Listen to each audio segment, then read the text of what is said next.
one moment. I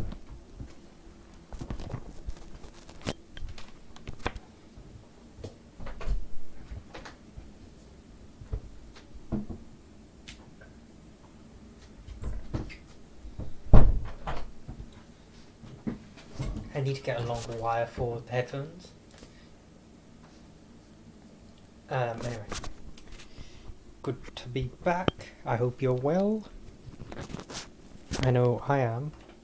And let me just check that the mic was plugged in. It was! Good. Okay, so many things to do, many sort of quiz-shaped questions to answer, because today I received an email from some sort of personality quiz that I did 3 months ago. Hold on, the camera's not in focus. Where is it? Is that in focus? Yeah, there we are. And what they said to me was, you did the quiz in 3 months. That's enough time for some change to happen in your personality. So I thought, fair enough, I'll do a personality quiz. The same one again, and see where I lie. Second, I've got the United States of America place the state in the area. I decided to go for that one because I'm not good with spelling at the best of times, and the thought of spelling Mississippi hurts my brain, so let's avoid that. So anyway, we'll do just place where you think it is, where the state is, and then I think there's another quiz after that, and then I need to choose my modules, which should be fun, and I hope we can all join in on that. Okay, so quiz time, and let's see if I can show you one second. How do I show you what I'm seeing? Okay, there, that seems okay. Now window capture.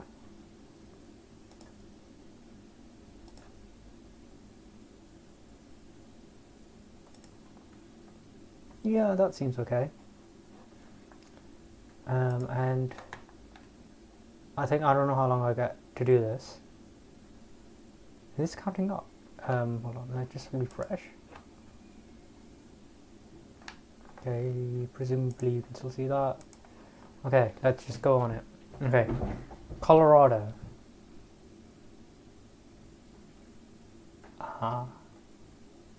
Here? No, that's Oklahoma. That's not Colorado. That's there's a Colorado River, which is either this, no, this, it's that. Okay, bad start. New Mexico.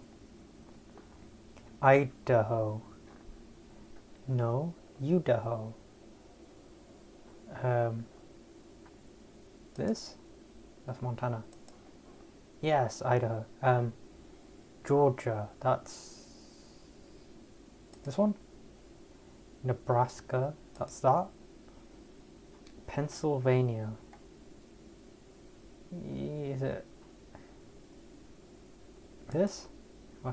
That's West Virginia. Pennsylvania? Yes. Wyoming. That's somewhere here, I think.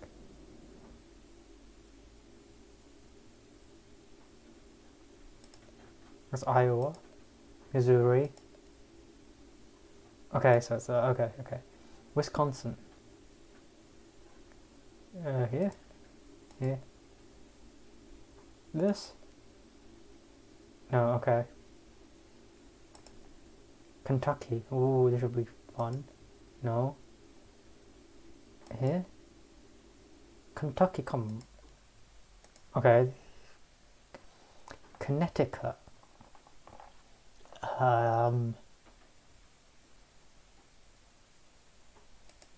That's Maryland. Connecticut. Is it one of these? No, it's this tiny one over here. West Virginia. That's this. Missouri. It's one of these. No, Iowa, Indiana. No, it's this. Okay, Delaware. That's one of these ones here. No, that's Rhode Island. Massachusetts. That's New York. This one. No, it's this one. Okay. Maine. This? Yes. Utah is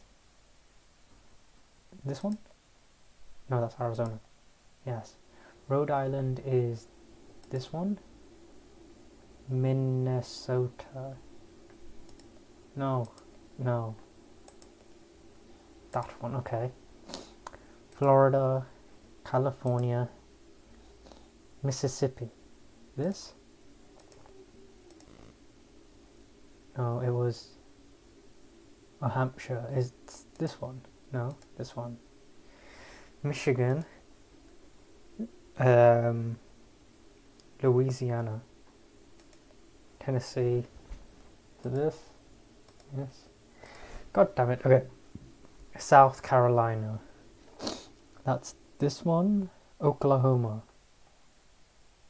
That's Washington. That's Port. Oh, there. No, that's Oregon.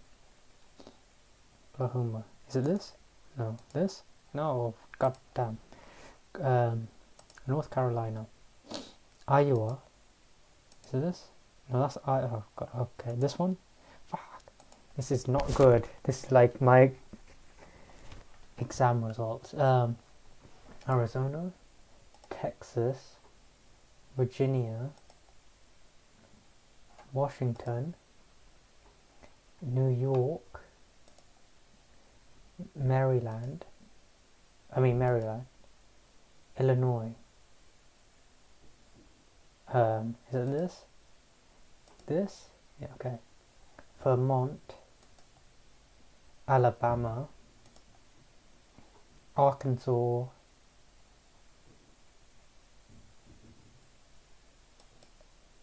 No, that's New Jersey. What's this then? That's a two shits. Okay, so is that. Okay. Kansas. Montana. It's not this. No, that's not it. Is it? No. Okay. Montana. Is this? Yes. Alaska. Oregon. Hawaii. Tennessee. It gets easier when there's fewer there. Is it this? No, it's this. Iowa. Massachusetts. I can't say it anyway. South Dakota. Nevada. God damn it. Nevada. New Jersey. North Dakota. That's 52% in 5 minutes. That, not great, but technically that is a 2-2. So I'm okay with that.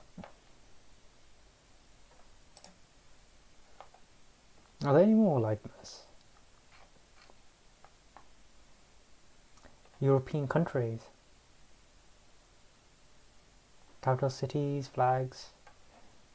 Hold on 1 second.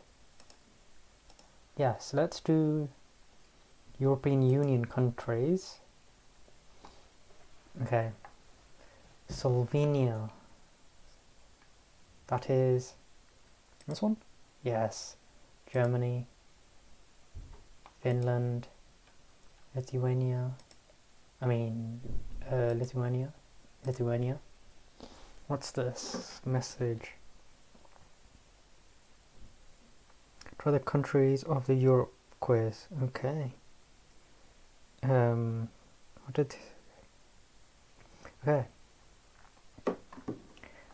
Czech Republic or Czechia. This one. This one. Malta. That's this? No. Is that Malta? Okay, that was very tiny. Luxembourg. Hungary.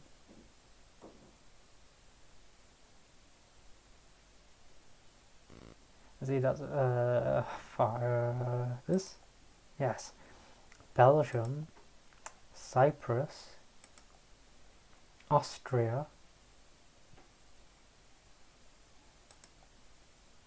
Italy, Latvia, Ireland. This is much better.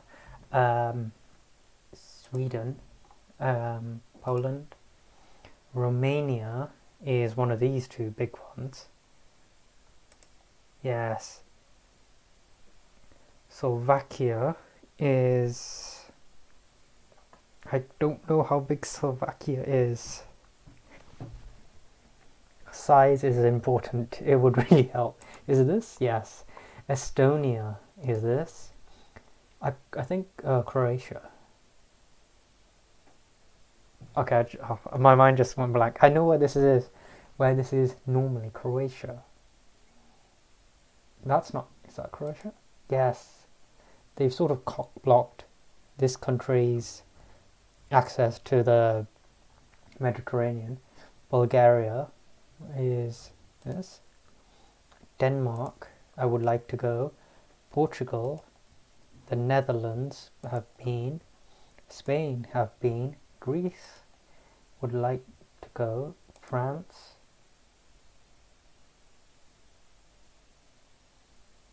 What? Oh, this is European Union. Okay. That's why Britain, Iceland, and wherever this is didn't make it. Okay, so I got 87%. That's not bad. That's like a top end of a first. There's only these two mistakes that I made. Let's see what else is there. European region, UK regions. Is there? Hold on. Is there one just for cartoon version? Let's do all of Europe. And then we'll go and do the more difficult, the UK ones, like the regions and the cities. Well, it's not more difficult, but anyway. Germany, Italy, Switzerland. I'm really regretting this cartoon version because Belarus is... These images are going to get quite annoying when I get here. North Macedonia, Latvia, Sweden, Moldova.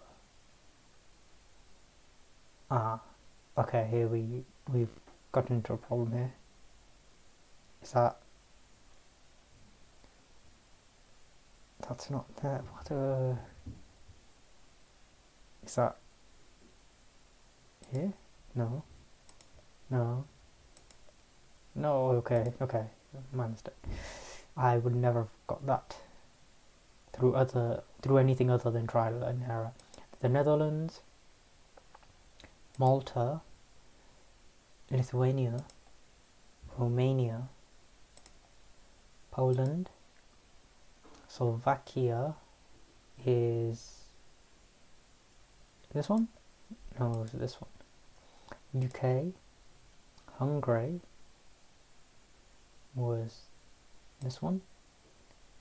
Czech Republic is this one?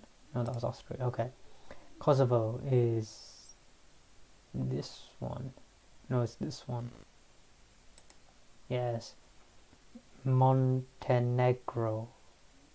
This one? No, it's this one.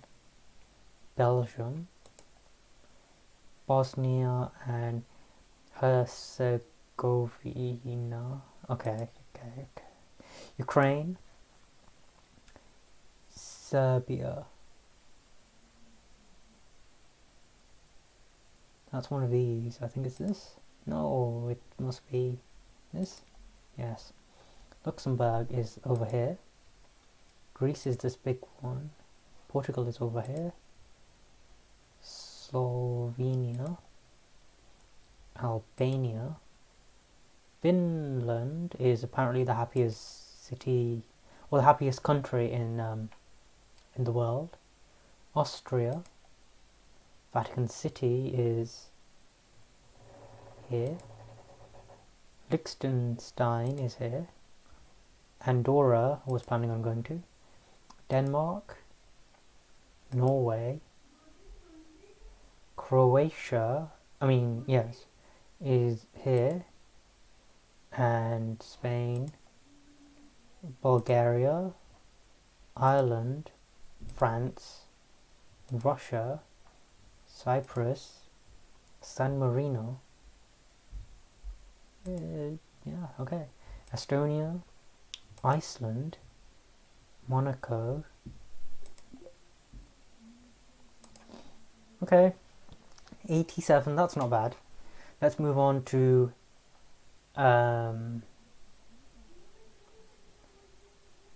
let's see, we'll go with county flags. I didn't know counties had flags, so that's a no.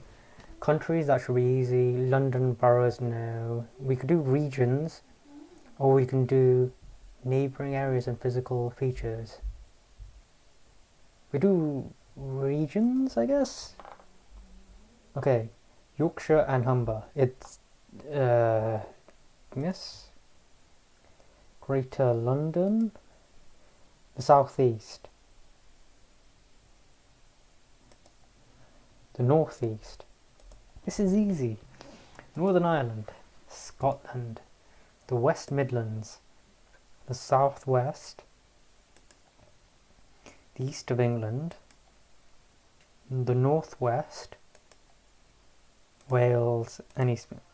Okay, that was too easy. Let's do something a little bit harder. Where's the counties? The counties. Shropshire. Oh dear. Oh dear, oh dear, oh dear. This is not a good one to start off with. That's Wiltshire. Gloucestershire. Okay, Shropshire was here. Leicestershire.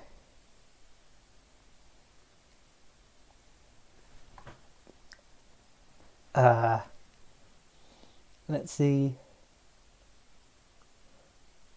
This one or this one? No, that's Rutland. So it has to be this one. Yes. Durham is here? No, that's West Yorkshire. Here? South Yorkshire. Durham is this? Yes, okay. West Yorkshire, which I said was this. Worcester. 1 second.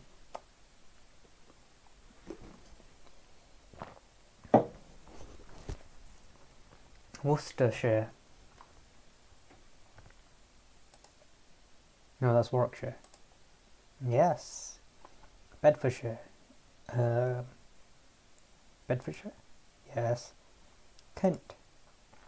Cambridgeshire. East Sussex.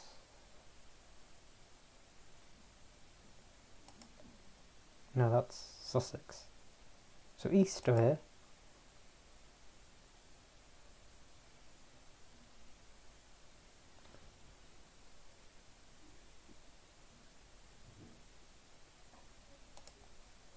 East Sussex, being south west of Sussex, is, with the best bit within the world, slightly misleading. Northumberland.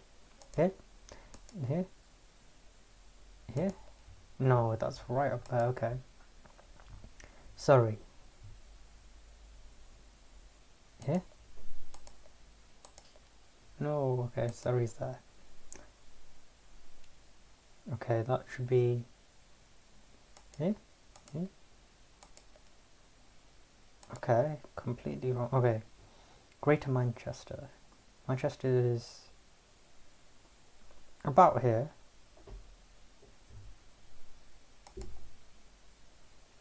Cornwall.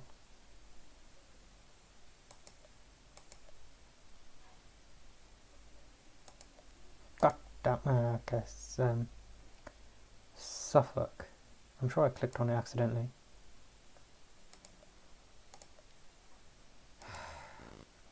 Hampshire.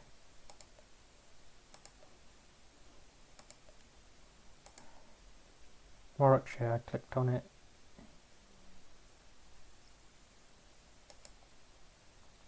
Bristol.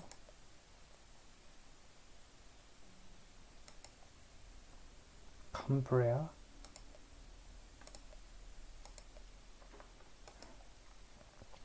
Staffordshire.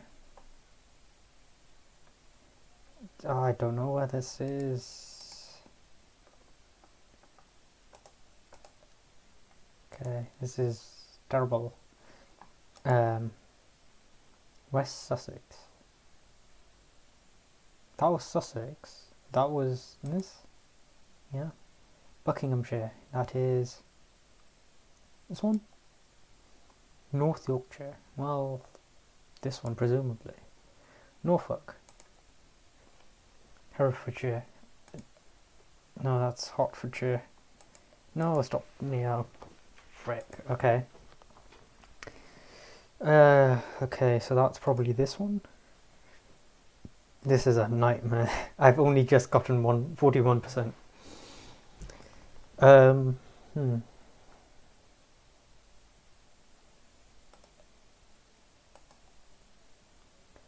Nottinghamshire. That's Nottinghamshire. Isle of Wight. Lincolnshire. City of London. Derbyshire. South Yorkshire. Greater London. Click on West Midlands. Although, okay.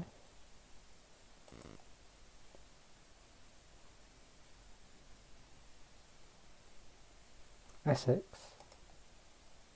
Northamptonshire. That's this one.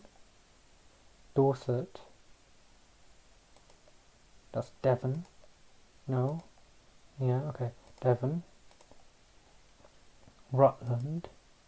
Herefordshire. Tyne and where? Is it this? Yes. Gloucestershire. That's where the cheese comes from. Oxfordshire. Wiltshire. East Riding of Yorkshire. Okay. And Merseyside. Oh, I mean, and Merseyside. And then Somerset. 52%. That's the same as the one that I did for America, I think. Okay. Anything else? Capitals or cities? Or we can do UK cities. We'll do UK cities first. Okay, Aberdeen. That's over here. Click on London. Easy. Liverpool. Birmingham. Portsmouth. Nottingham. Bristol. Leeds. Glasgow. Belfast. Edinburgh. Manchester. Plymouth. Oh no, that was Brighton. Okay. Not bad. I think that if Brighton came before Plymouth, I would have got it. But, okay.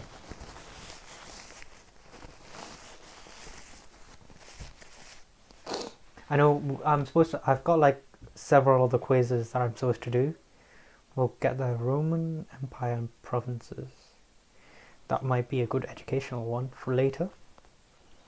Is there anything else I could do?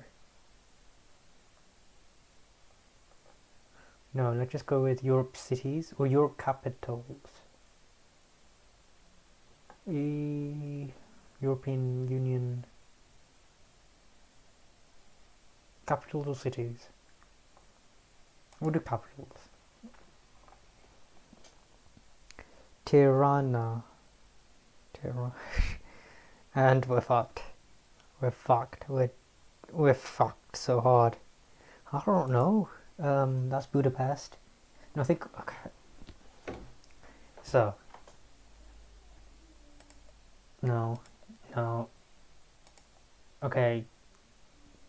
We're fucked. Okay, Lisbon. That's easy. Zagberg. Is that the Switzerland one? No, that's Berg. This is just a nightmare. Belcray.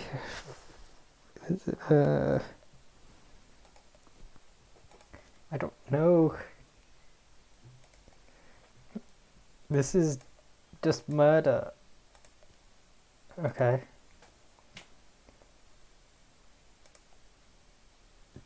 Okay, got that one. I'm not even thinking properly. Paris, let's go. Warsaw. Amsterdam. Luxembourg. Isn't it Luxembourg City? Bratislav. Okay, is it this? No. Is it this? No. This? No. Brussels. No. Monaco is its own. Anyway,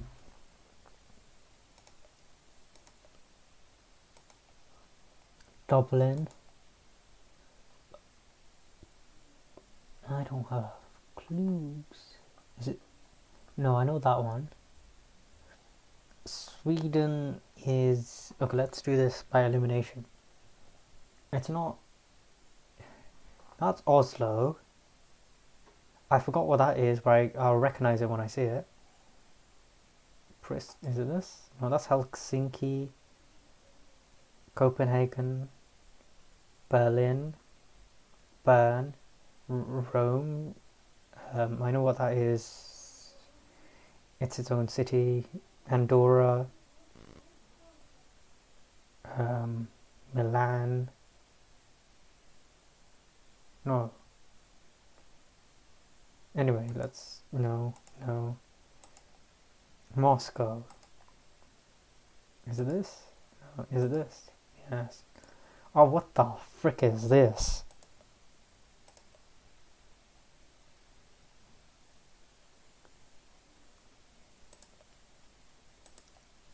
Vaduz. This is murder. I'm on 38%. Prague, here we are. This? Yes. Monaco. Helsinki. Sofia? That is... I know that's Kiev, why do I keep clicking on that? Copenhagen. Bern. Oh, frick.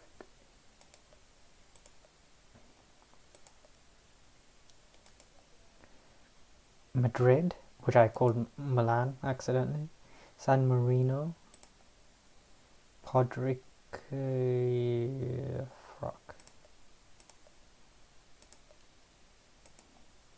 Vienna is one of these two. Yes. Athens. Stockholm. Andorra la Vella. That's this? Yes. This? Yes. Berlin. Rome. Budapest. This one? Yes. Not. London. What? Okay, that one. Oslo. Kiev.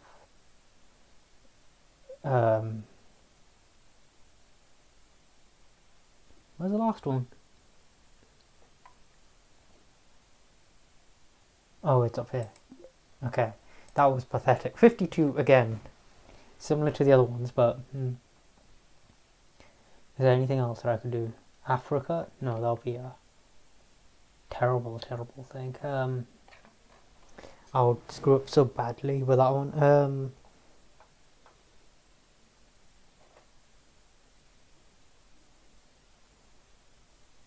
Oceania countries? Asia countries? Yes, we'll do that one. Tajikistan, which is that one. No, that's Uzbekistan. No, that's Kurdistan. That's Tajikistan. Bhutan is a tiny one. Is this? Yes. the Maldives down here. Jordan is this one. Lebanon is slightly above, but just here. No, I mean, oh, I didn't click on it correctly. Yes. Okay. Philippines.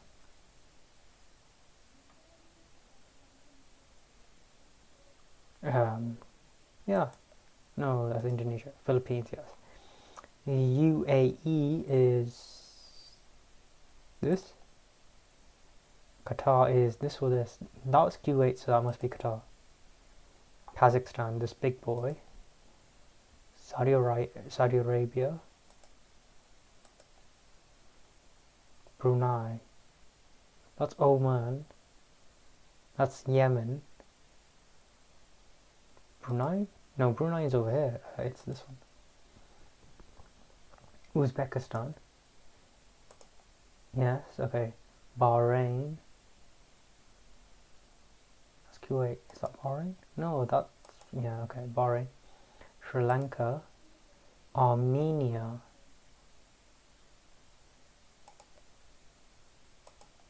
Yes. Indonesia. Oh, okay. Is it this? Oh no, it's Georgia is over here. It's this one. Mongolia. This? No, oh dear, this. Nepal, Mongolia. It's high up, isn't it? No, okay. I thought that was Tibet. China? Oh, dear. Okay, is it Afghanistan? This one? Yes. Singapore. Russia. Turkey.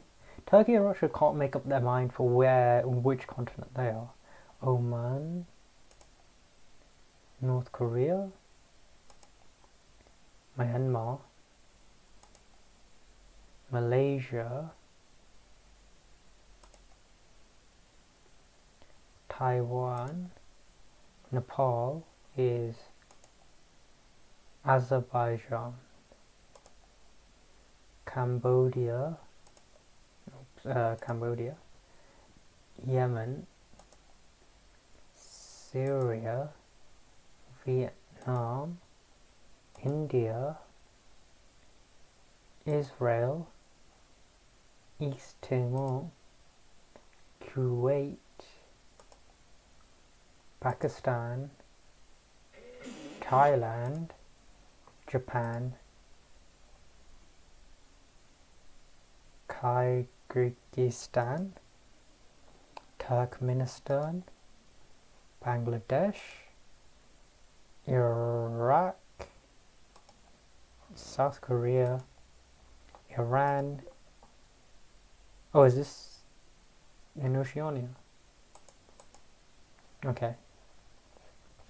That was okay. What else can I do that's a little bit more? We'll do one more and then we'll move on to the other stuff.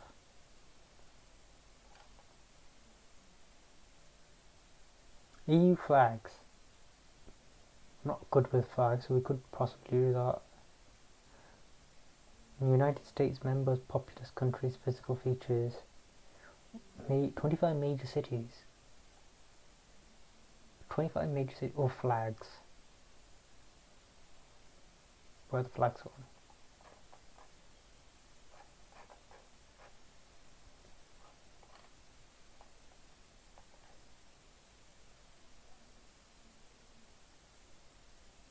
Okay, EU flags or 25 major cities. We'll do 25 major cities.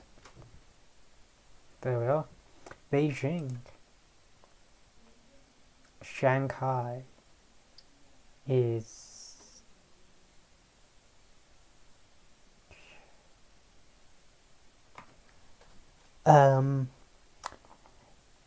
here. No. Yeah? No. Yeah? No, okay. My mistake. Yeah? No, here? No, okay. Cairo, Mexico City. Lagos. No, okay. Osaka. No. This is already turning in quite bad. Okay. Osaka. God damn it. Okay. That's okay. LA. Istanbul. Rio de Janeiro. New York.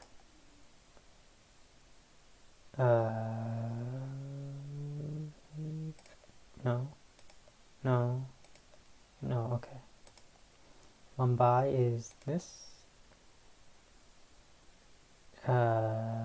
This? No. This? No. This? No, okay, was that? I thought that was... Okay, never know. Sao Paulo. Delhi. Is this? No, that's probably Moscow. No, that's Tehran. That. No, is this? Okay. Tokyo, London. Tehran. Oh, this is getting quite easy now because I've done all the hard ones. Manila.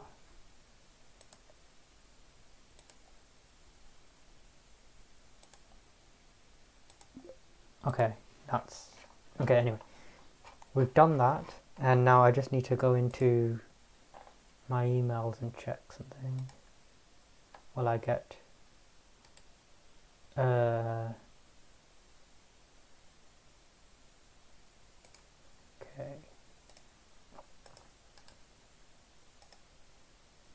Hopefully you can see we're going to the personality test, and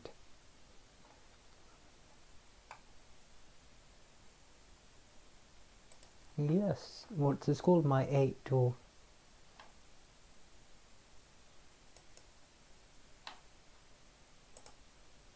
yeah, okay. Let's begin. I show my feelings immediately through my facial expressions.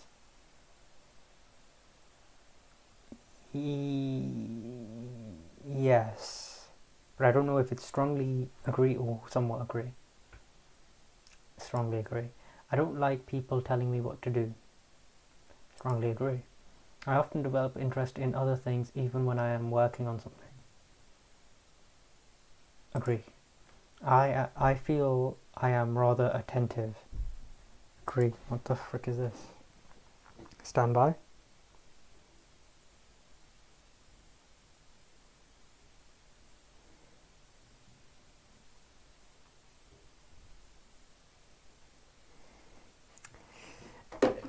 Okay, I'm not reading that aloud. I tend to feel sympathy for others. Agree. When faced with a choice, I decide immediately. Somewhat disagree. I feel comfortable with people who have different opinions. Disagree. I want to act immediately instead of thinking deeply. Disagree. I tend to waste time. Agree. I want to be the leader and guide everyone. Agree. I am interested in new products and shops. Somewhat agree. There are many dissatisfying things in the society. Agree. I consider the consequences of my action before acting. Agree. I want to be involved with many people. Agree. I am more idealistic than realistic. Agree. I am rather serious and do not like joking around. Agree. I don't like changing the rules or changing how things are usually done. Disagree. I like interacting and taking care of people. Agree. I think I'm rather cheerful and open-minded. Disagree. I sometimes get depressed because I have trouble getting over things. Agree. I am a stickler for politeness. Yeah.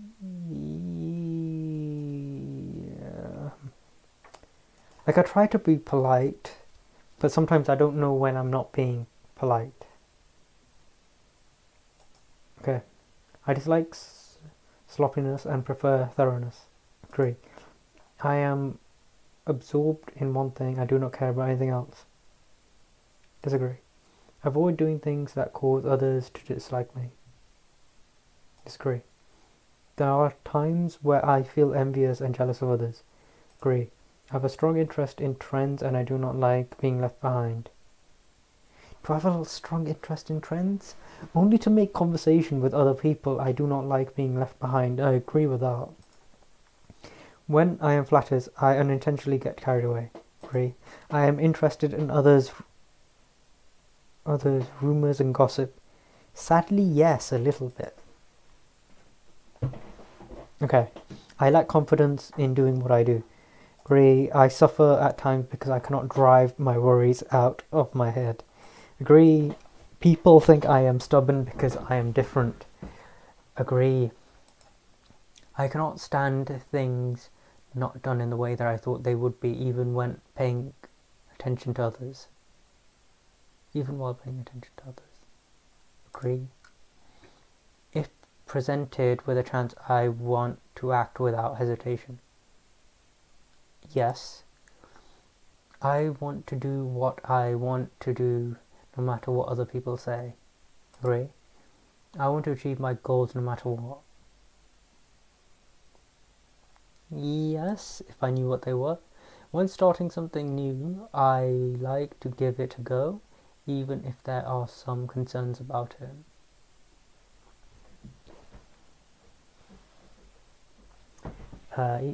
When starting something new, I like to give it a go, even if there are some concerns about it. Agree.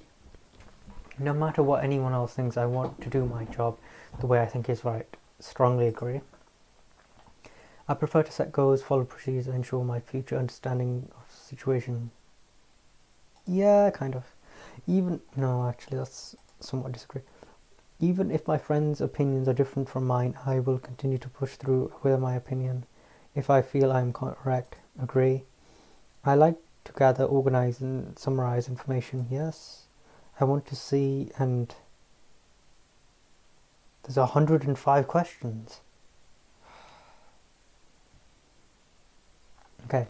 I want to see and confirm everything on my own with my own eyes. Yes. I don't mind giving up time and money to pursue my own interests. Agree. I always want to help friends who are in trouble even when I'm busy. Agree. If I think that I can do something, I start immediately without hesitation.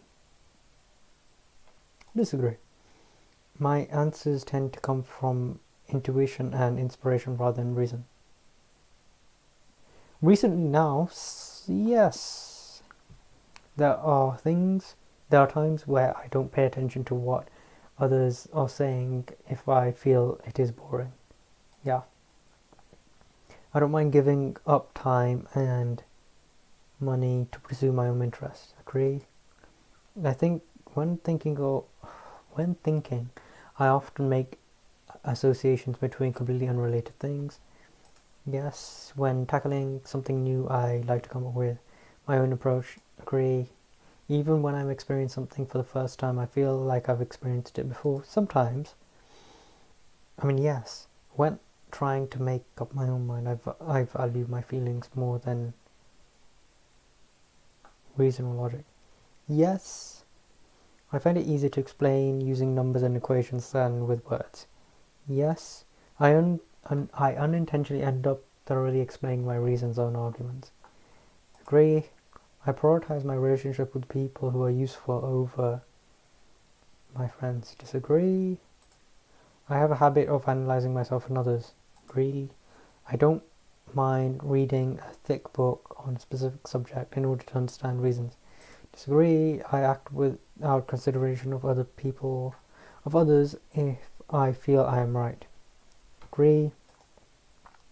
I find uncaring actions or remarks to be very unpleasant. Agree. I tend to sympathize with others by listening to their experiences. Yep. Okay. When I encounter a depressed person, I cheer them up. I try to. I am touched and sometimes cry from watching movies. No, but I've gotten close. Like that, the one about that racing driver who died is, I don't know if you know, but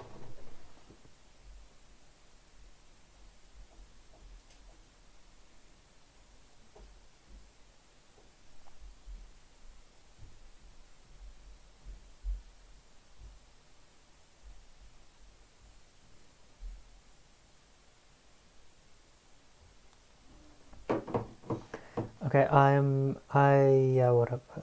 easily become depressed. Yes. There are too many things that need to be done, but I cannot get them all done. Agree. I'm quite good at changing my mood when I want to. Agree. I always do my utmost to avoid all chances of failure. If even if I experience even if I experience failures or other bad things, a good night's sleep is enough to make me forget. Disagree.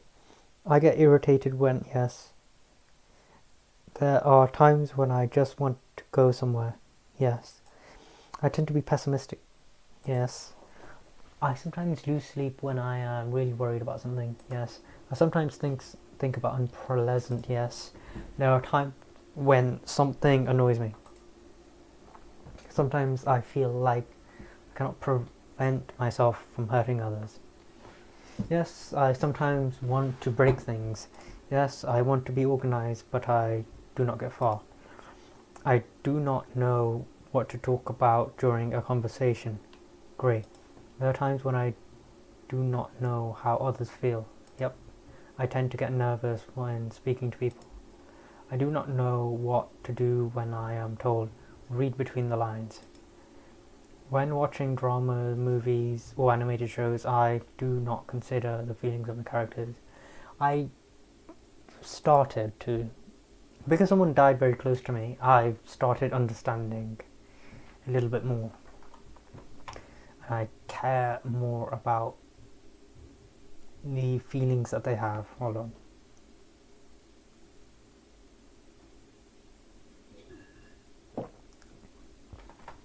I sometimes feel bad for simply telling the truth. Yes, I do not feel that much pain when I'm injured.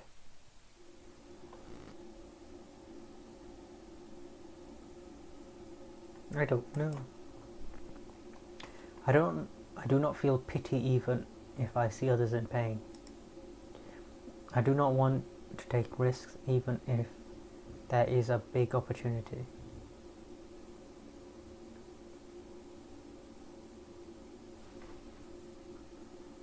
Like in the past I have taken risks, but right now I'm in a place where I don't really need to, because I kind of like where I am.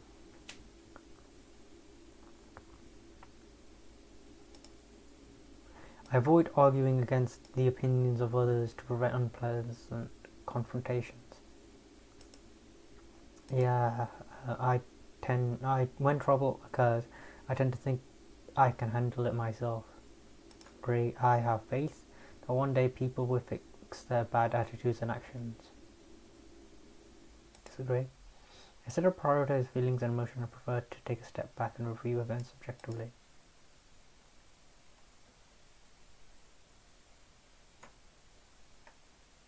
Yeah, sometimes. When I already know what is being said, I try to encourage the person to move on to the next topic in order to save time. Yes, well, maybe not always, but sometimes. No, rarely. When I am inspired by someone else's story, it has a positive effect on my own. Yeah.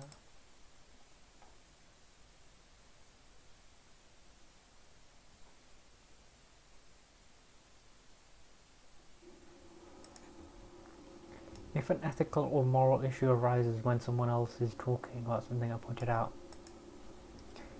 Yeah, sometimes. When someone is, oh, this is just so long. 105, yeah?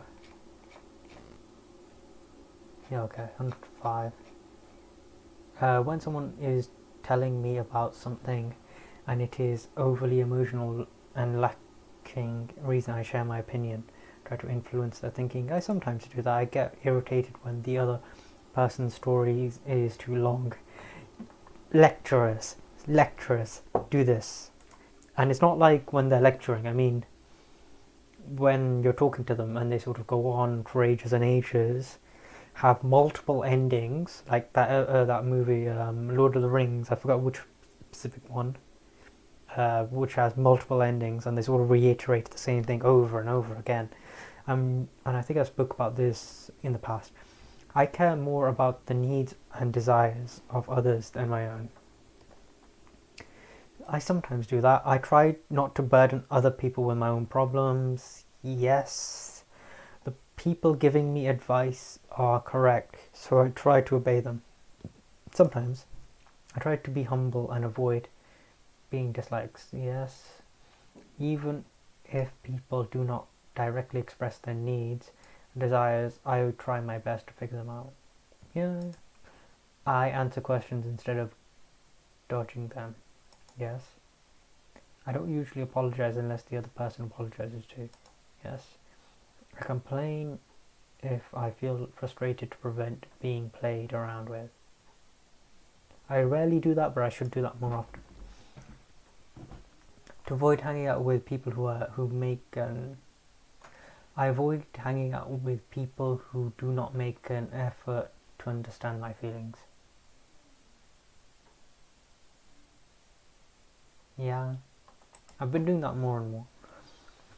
If I feel angry with other people, I tell myself to calm down.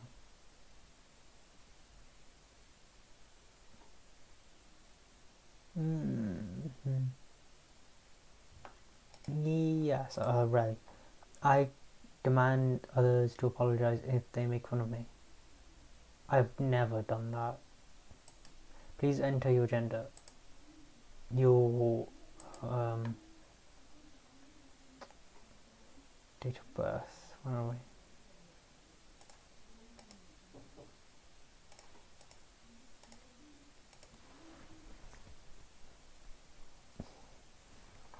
Hold on, I don't want to put my...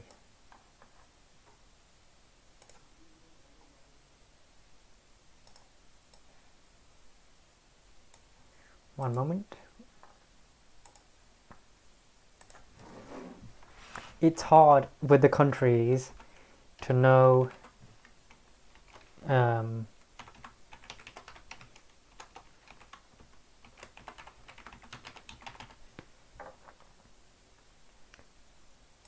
it's hard with the countries because I'm sort of have to talk to you and etc. and wasn't really thinking.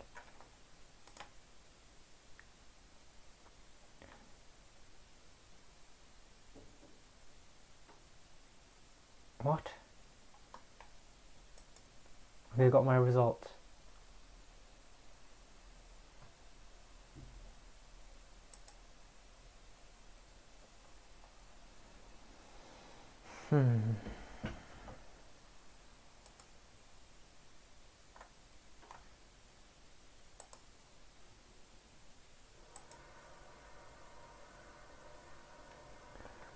I am cooperative, cautious, meticulous, introverted, no rush, realistic, old school, impressionable.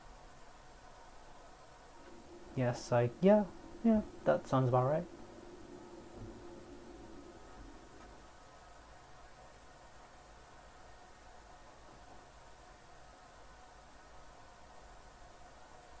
The existence probability of a compatible partner is 1 in 2,742. Fuck, I'm going to die alone is what I'm seeking.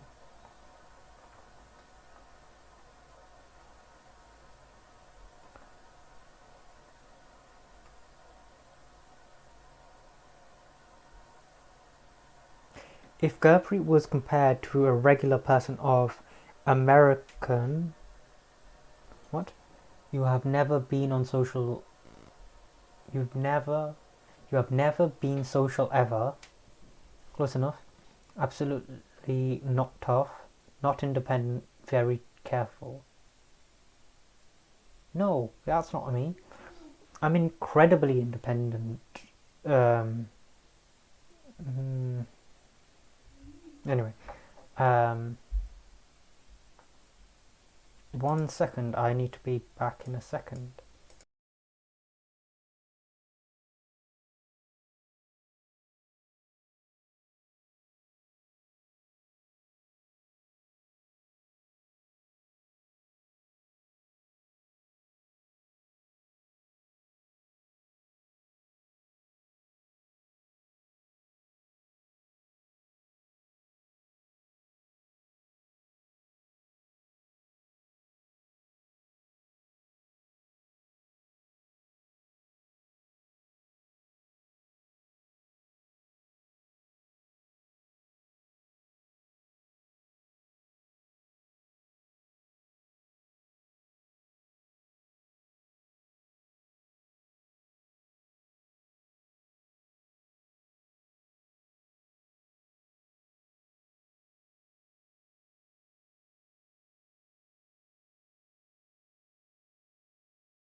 Okay, so I'm back. It's time for me to enjoy some food. So in the meantime, I shall play. Hold on. That seems about right. Just continue.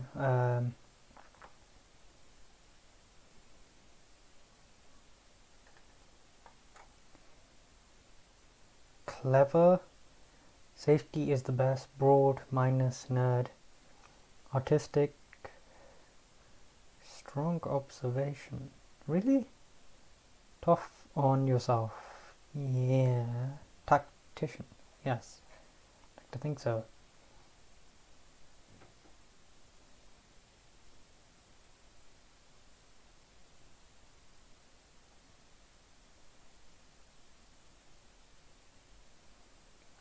Not broad and shallow, rather narrow and deep. Okay. I prefer deep.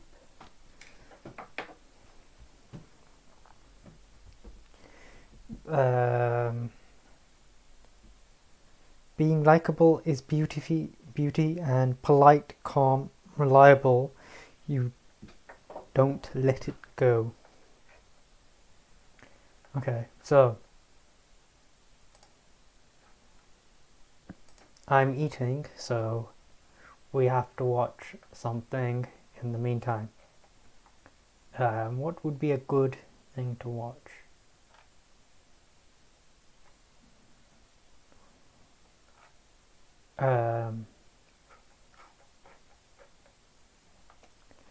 What could I get away with?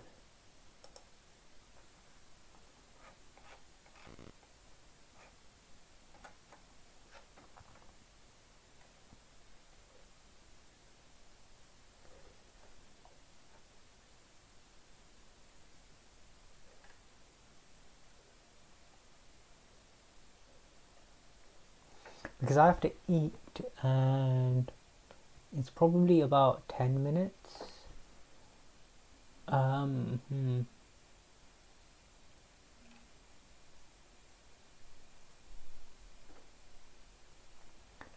Technically, this person cheated. It's not their actual video, so we could watch that. Anything better? I suppose.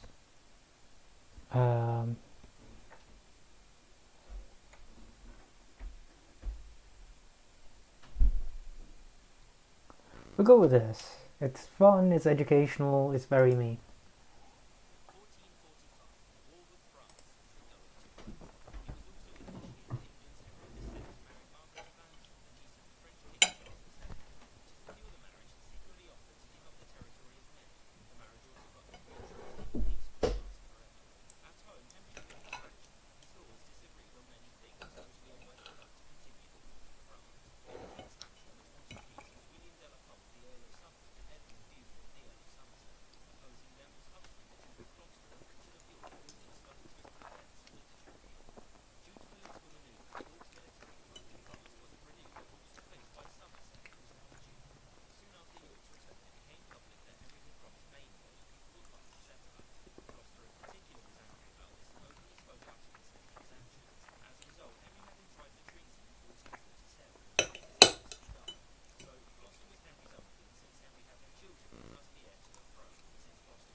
the Wars of the Roses.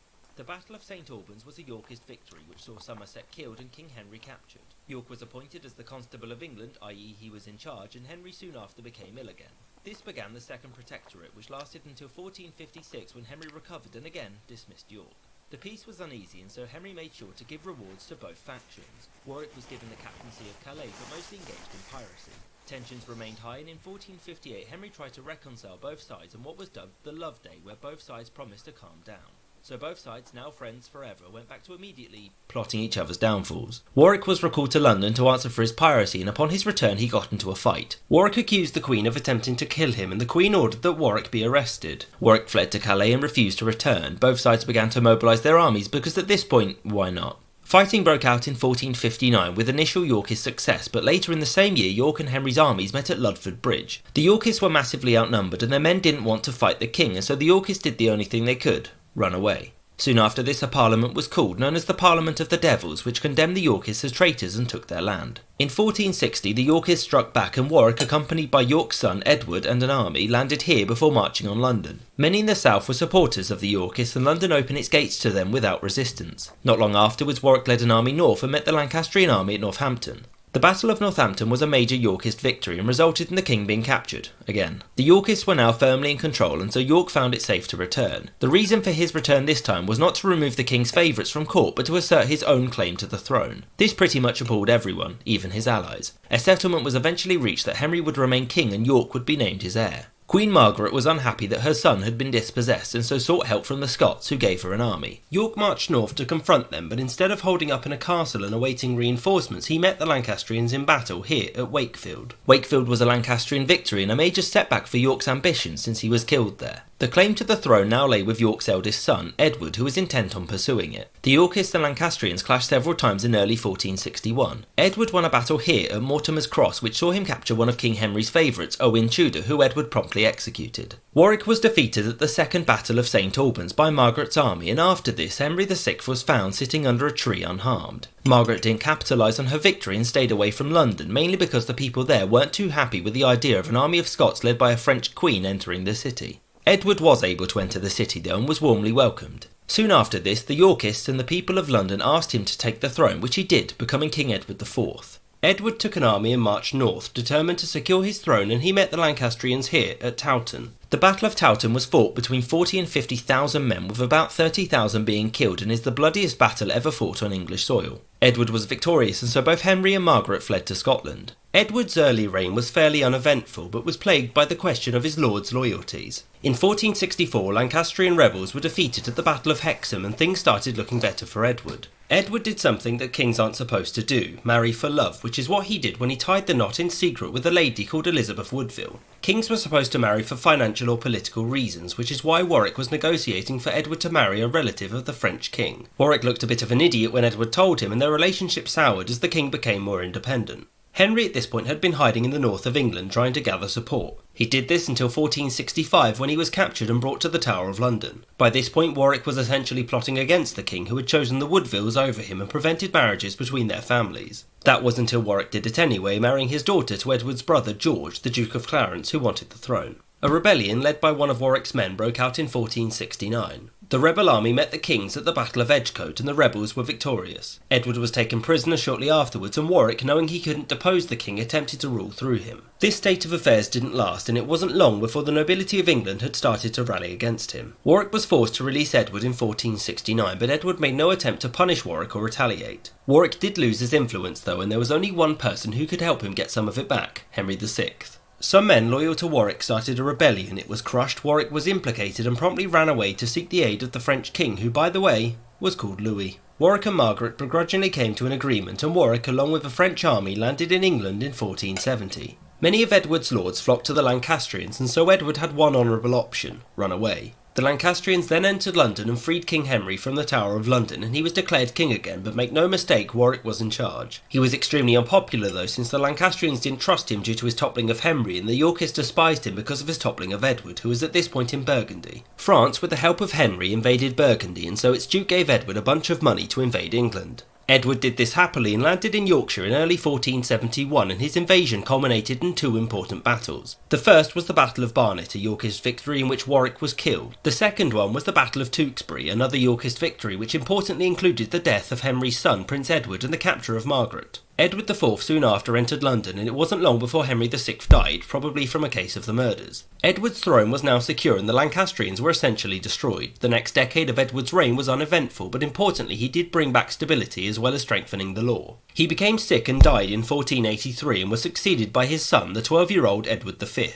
Edward wasn't old enough to rule on his own, and so his uncle, Richard, the Duke of Gloucester, was appointed as Lord Protector to govern for him. A struggle broke out between Richard and the Woodvilles. Gloucester won, and with the help of some clergymen had Edward V decried as illegitimate, making him the heir. Edward V, who was confined to the Tower of London with his younger brother, was deposed after 3 months, and Richard was crowned Richard III. It wasn't long into Richard's reign when a significant rebellion broke out, led by the Duke of Buckingham and Henry Tudor. Richard defeated Buckingham since Henry, who was in Brittany, was prevented from reinforcing. Henry ended up in Paris, where he was given an army to invade, which he did in 1485. Henry marched inland and met Richard's larger army at the Battle of Bosworth Field. It was here that Richard was killed, ending the Yorkist dynasty and allowing Henry Tudor, the half-nephew of Henry VI, to take the throne. Henry was crowned Henry VII and married the daughter of Edward IV, thus uniting the claims of both houses of Lancaster and York into that of one house, the House of Tudor.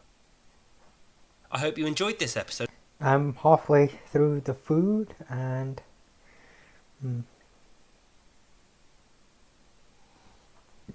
what else?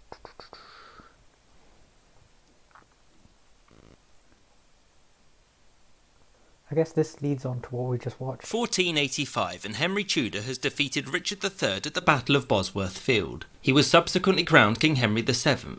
Henry married Elizabeth, the daughter of the Yorkist King Edward IV, which united the claims of both the houses of York and Lancaster into the House of Tudor. This brought about the end of the Wars of the Roses, and many historians also consider this to be the end of the medieval period in England and the beginning of the early modern age. Henry's early reign was plagued by the issue of stability, and he faced many rebellions, notably that of Lambert Simnel in 1487, who was backed by powerful lords such as John de la Pole, the Earl of Lincoln. Henry crushed the rebels at the Battle of Stoke and even pardoned Simnel, who was simply a puppet. In 1489, Henry, in an attempt to strengthen his position at home, signed the Treaty of Medina del Campo with the Kingdom of Aragon. This treaty arranged a marriage between Henry's eldest son and heir, Prince Arthur, and Catherine, the daughter of the Aragonese king. Tensions and unrest continued for the next few years until another pretender to the throne, a man called Perkin Warbeck, made himself known in 1491. Warbeck claimed to be Richard of Shrewsbury, the second son of Edward IV and the younger brother of Edward V. Warbeck spent 5 years gathering supporters, which included the King of Scotland, with whom Warbeck launched a raid into the north. In 1497, Henry levied taxes to raise his own army, which caused rioting in Cornwall. The reason for this was that the Cornish, who had a very strong regional identity and the majority of whom did not even speak English, did not believe they should pay for an army to fight in the north. The riots turned to rebellion and an army marched on London but was ultimately defeated. Henry then turned his attention to Scotland and after some fighting managed to agree to what was called the Treaty of Perpetual Peace, called so because everyone should have dreams. Immediately after this, Warbeck landed in Cornwall and raised another rebellious army which laid siege to Exeter. This siege failed, Warbeck was captured and soon after paraded through London and hanged. Henry's efforts to cement the House of Tudor were widespread and included a large-scale purge of any Yorkists or potential threats which lasted for decades. Harsh restrictions were placed on inheritance rights and financial penalties were common. In 1499, Prince Arthur, now being of age, was married to Catherine of Aragon, but the two wouldn't meet until late 1501 when she arrived in England. The marriage wasn't a particularly long one, since Arthur died in 1502, forever robbing England of having an actual King Arthur. Attempts began immediately to have Catherine marry the now heir to England, Prince Henry, but things were complicated. Some of these complications were due to a succession crisis in Castile, which was basically unified with Aragon, and because it was against church law for someone to marry their brother's widow, a law which would become very relevant shortly. King Henry would go on to die in 1509, and his reign was ultimately a successful one since he secured his new dynasty. Henry was also responsible for securing important alliances and centralising power, which made some of his ministers very unpopular because nobody likes being taxed or being told what to do. Henry also importantly stabilised the country and fixed its finances, which is why his death was not followed by a war of succession. He was succeeded by his son, Henry, who had recently married Catherine of Aragon and was crowned King Henry VIII. Henry wanted to be liked and so had his father's most unpopular ministers arrested, tried for high treason and executed. So Henry saw himself as a successor to the likes of Edward III and Henry V, meaning he wanted to be a king remembered for his glorious conquests. Since Henry didn't care much for governing, he left most of it to a man called Thomas Wolsey. Henry liked Wolsey because he did as he was told and seldom said no to the king, which the king was a fan of. Wolsey soon after was made the Bishop of Lincoln, the Archbishop of York, a Cardinal of Rome, and in 1515 he was appointed as the Lord Chancellor, the highest office in the land. 2 years prior to this, Henry had done what all good English kings did: invade France. This was a part of a larger war called the War of the League of Cambrai, and England's most notable ally was the Holy Roman Empire. Henry led his army personally and won a victory at the Battle of the Spurs. There was an attempt at peace in 1515, but this all fell through when the new French king came to the throne, Francis I. Wolsey did manage to secure a peace with France 3 years later, which laid the foundation for the Treaty of London, which made peace between the European powers. This peace was literally supposed to last forever, but fun fact, no.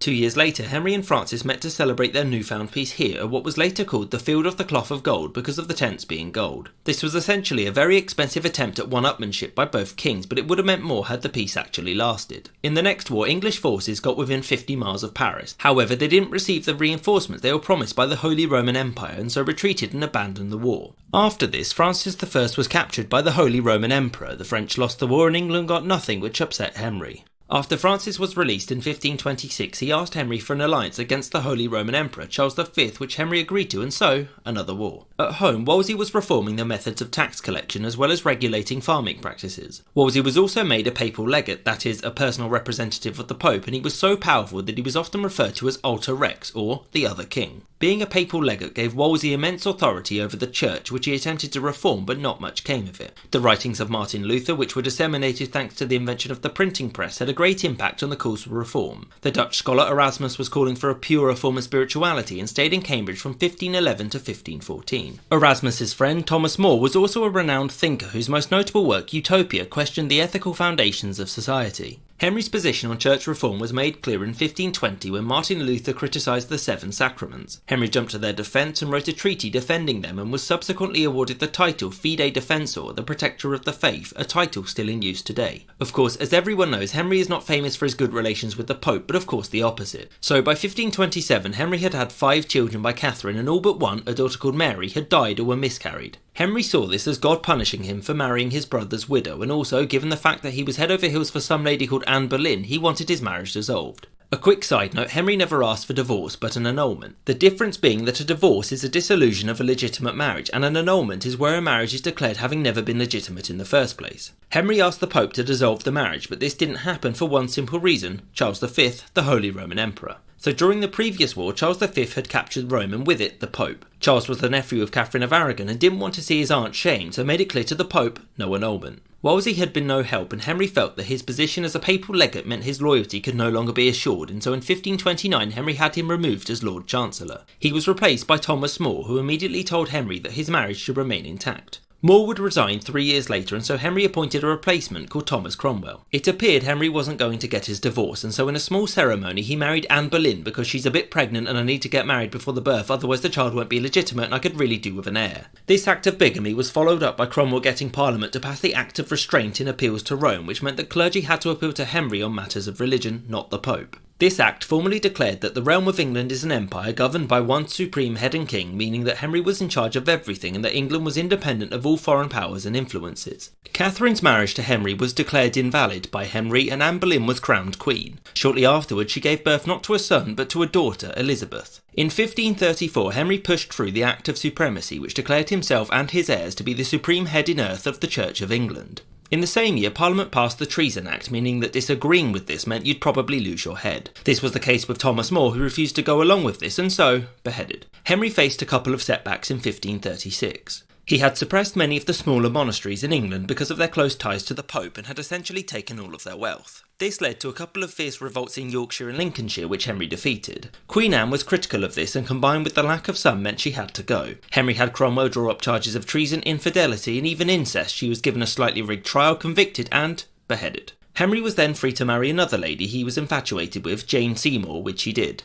Jane would do what the previous wives had failed to do. She bore him a son, Edward, in 1537, but due to the complications of childbirth she died 2 weeks later. Cromwell was now firmly entrenched in a position of power, and along with Henry began to reform the new Church of England. Generally speaking, they towed a line between the Catholic faith and the Protestant extremes. Cromwell also backed the printing of the Bible in English, although church services remained in Latin, and he began to dissolve the rest of the monasteries, an event which has been given the inventive name, the dissolution of the monasteries. This was completed by 1539, and Henry made a lot of money from it, which he would promptly waste on palaces and paying the debts on his previous wars. In 1540, Henry got married again, mostly against his will because Cromwell kept nagging him, to Anne of Cleves. Cleves is here, by the way. The marriage was not a happy one, and it was declared unconsummated and annulled. Henry blamed Cromwell, who swiftly fell from grace before being arrested and then beheaded in 1540. There is a pattern emerging. On the same day as Cromwell's execution, Henry married Catherine Howard. This marriage would last for a whopping 16 months before she was caught having an affair, which when you're married to the King of England is not a smart idea. She was subsequently arrested, tried for treason and beheaded. Henry's problems weren't just concerned with his marriages, but with foreign policy. There had been numerous unsuccessful revolts in Ireland, and in 1541 Henry changed his title from the Lord of Ireland, a title historically granted by the Pope, to the King of Ireland. Henry was hoping for war with France at this point, but needed to deal with their Scottish ally first. Henry wanted to unite the two crowns by marrying his son to the daughter of the Scottish king. Scotland refused, and so, war. This war is called the Rough Wooing because Henry was literally fighting the Scottish king in order to force a marriage. It was also at this time in 1543 when Henry married his sixth wife, Catherine Parr. So in his late life, Henry had become morbidly obese and could no longer move himself. He suffered from many other ailments and he died from an infection in 1547 at the age of 55. The throne then passed to his son, who at the age of 9 was crowned King Edward VI, who would have the tough job of uniting a religiously divided kingdom. Thus ended the reign of one of England's most important kings, whose decision to break with Rome would dictate England's foreign policy for the next 2 centuries. It is important to note that little of this would have been possible had his father Henry VII not laid a strong and legitimate foundation for his reign though. I hope you enjoyed this episode and thank you for watching. There are some book recommendations in the description below if you'd like to learn more.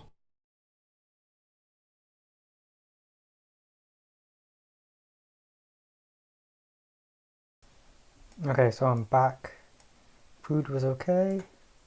Moving on. And this is where we get to the tough stuff of picking my modules for next year. And let's see.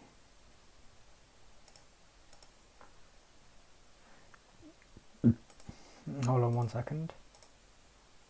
Excuse me. Da, da, da.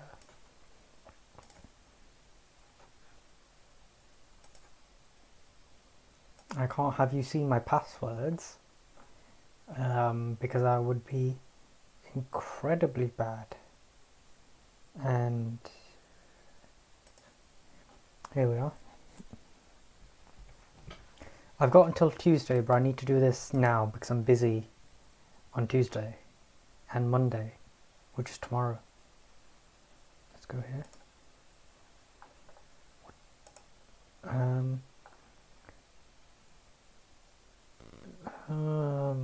I think I can show you what I'm seeing right now. Yeah, that's about okay.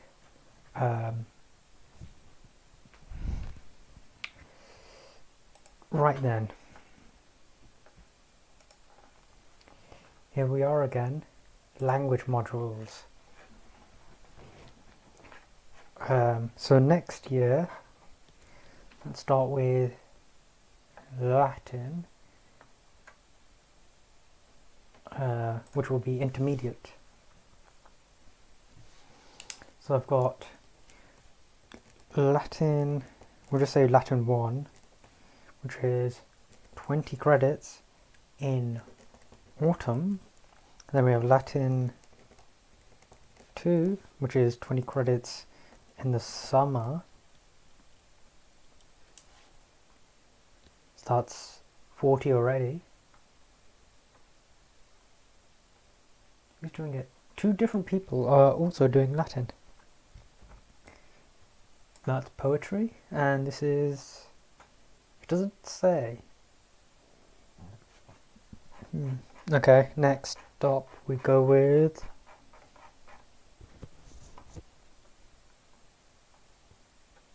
beginner's Greek for years 2nd and 3rd. So okay, we'll just do Greek 1, Greek 2, and then that's 20 credits as well. 20 credits, one's autumn and the other one is summer. Right, so I just need 20 more credits for the summer and 20 more for the autumn. Okay, so that means I need to go here. No, I don't, I need to go here. Let's have a look at what I can do.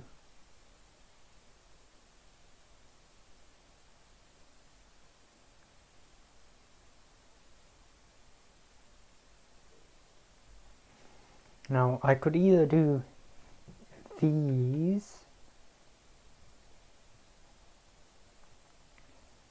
I really want to do this, and I really want to do this, but I can't, because, and this. But I can't. This is annoying because there's only 2 that are 10 credits, so if I pick them, I will have to do a 20 credit. If I pick one, I will have to pick the other, and then the 20 credits. Can I even do that? I don't know.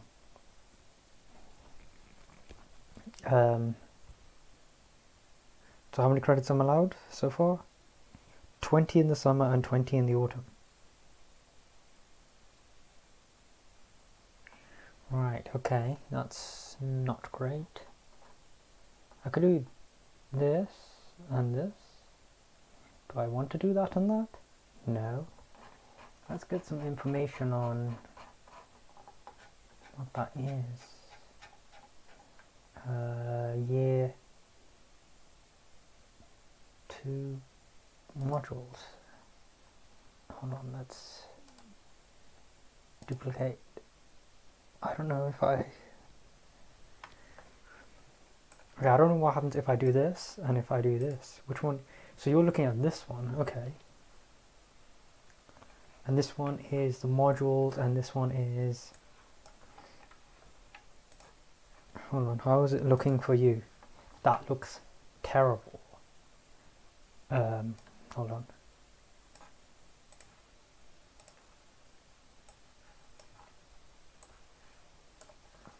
How does that look like for you? That looks more reasonable. Okay, that's that, and I'm just going to look at this just to see what the titles are. Okay, so I have to do this, or I have to do this. Let's go extended source study. Students who wish to take classics dissertation must take 2006, which is this. So I have to, if I want to do a dissertation, which I don't, I have to do it. But like I said, I don't.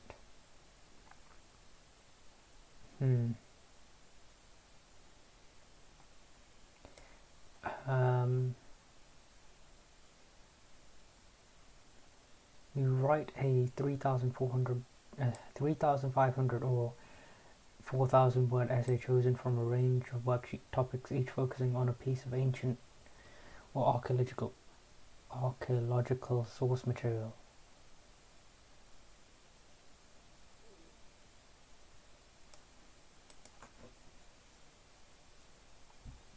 Yeah, I don't know.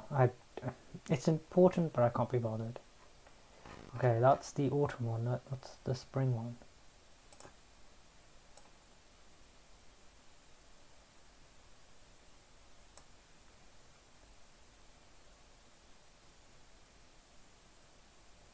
Right.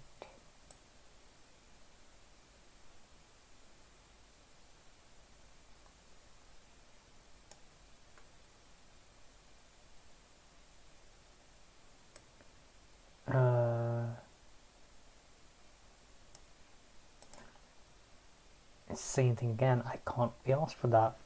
I just can't.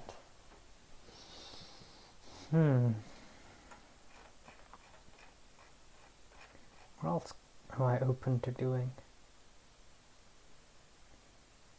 Communicating the past is a very popular module. Well, you know, maybe it's not popular, but it's certainly something I've heard a lot of.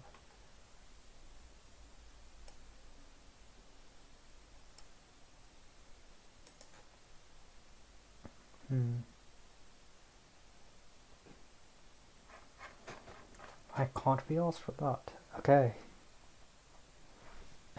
What's this?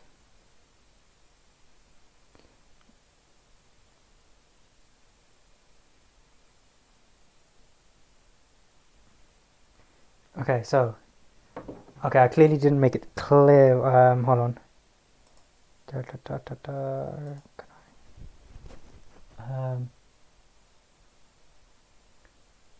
Yes, this. I can choose between. Technically, I could go and choose any modules from the department, but basically, if I'm doing classics, I need to. If I'm continuing to do classics, which is the language-based degree, I have to do 40 credits of Latin and 40 credits of the other one, Greek, and that leaves 40 for the rest. And Rome and the Mediterranean, well, that seems nice. Okay. I'm only allowed to have 40 from here. So if I do Athenian Empire in the autumn, that leaves 30. And if I do that leaves 20.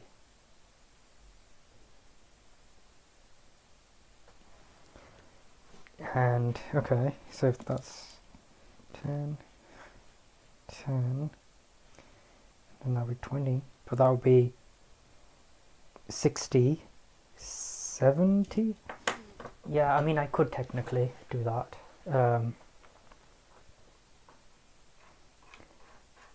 Okay, what we'll do actually to make sense of this is look at what I can do in the third module, third year, because if there are modules in the second year that I wanted to do, I can always come back and do them in the third year.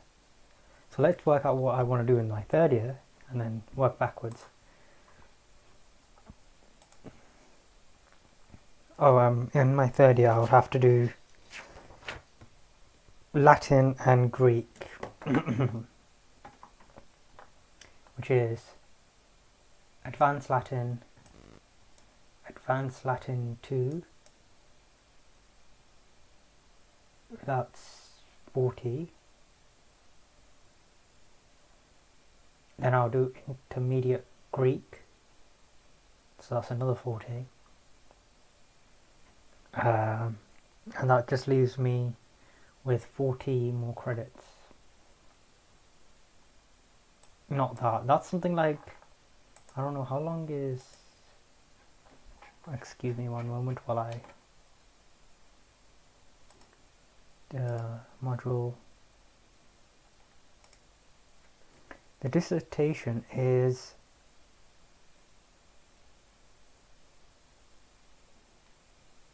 12,000 words. I can't be bothered with 12,000 words. What I'll probably do instead is this Augustus one, or Jason and the Golden Fleece. That sounds interesting, and yeah. So I'll do this instead of that. As far as I know, Augustus and the... Let me just check to make sure that doesn't have any prerequisites.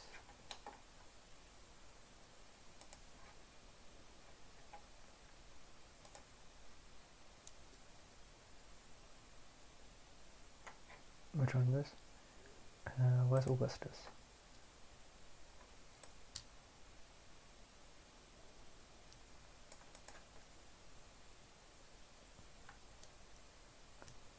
Yes, that's fine. Yeah, I can do Augustus, and I can also do Jason and the Golden Fleece. Yeah, I'll go with Jason. And so, okay, we've done third year. It's sorted.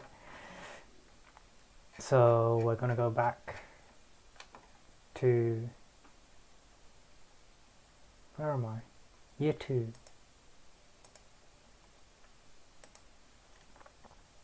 Okay, so back to it. I need 40 credits, which is this, and it is this. And actually, let me just read what the Athenian Empire is before I actually pledge myself to doing it.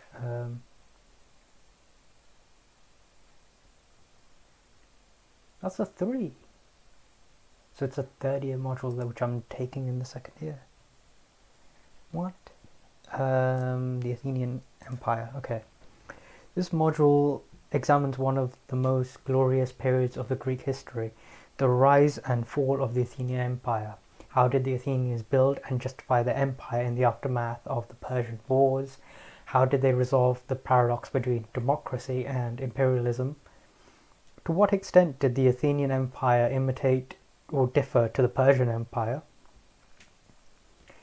This module will explore the cultural and religious aspects of the empire and the relation between the internal and external success of Athens. Students will engage with a variety of sources from literary texts of Thucydides and Xenophon to Greek poetry and drama, inscriptions on stone, archaeology of memory, and Greek art and artifacts. It is one lecture once a week,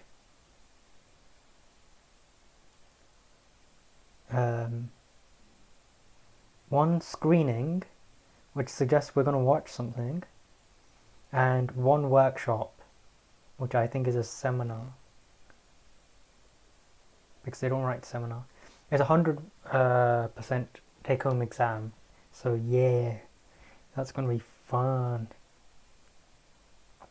Do the dissertation, it'll be fun, mate. No, 10,000, what was it, 15? It was 8 to 12,000 words. I can't be asked. I just did, I don't know what I did. That work that you saw me do a few days ago, the Persephone stuff, that's 1,000 words, I think. Oh yeah, it's definitely over 1,000 words. So that would be, let's see. So it would be somewhere around about 10 times that. Imagine doing 10 of those, one after the other. That just seems like hell. And hold on, there's another message.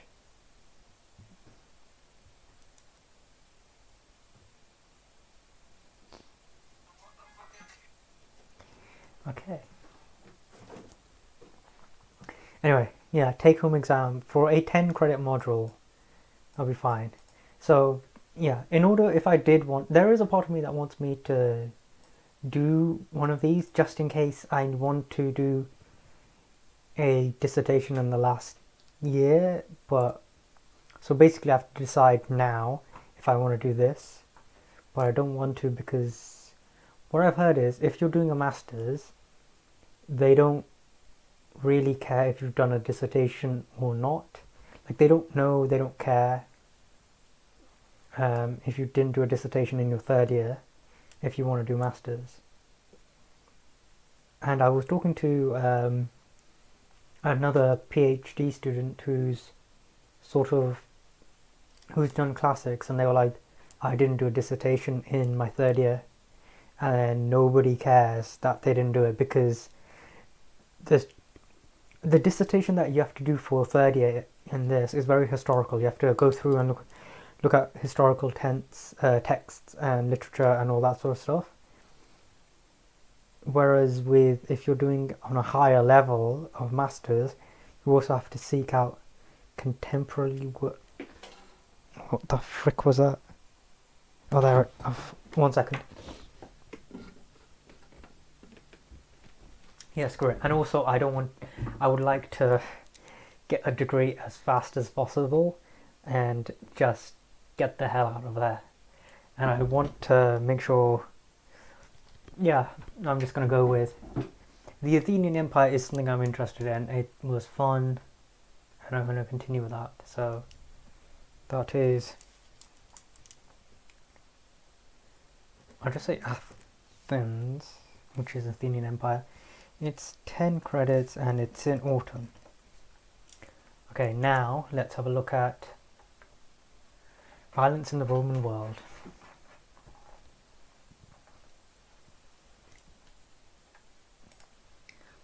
That is a 1.5 hour exam, 100% weighting again.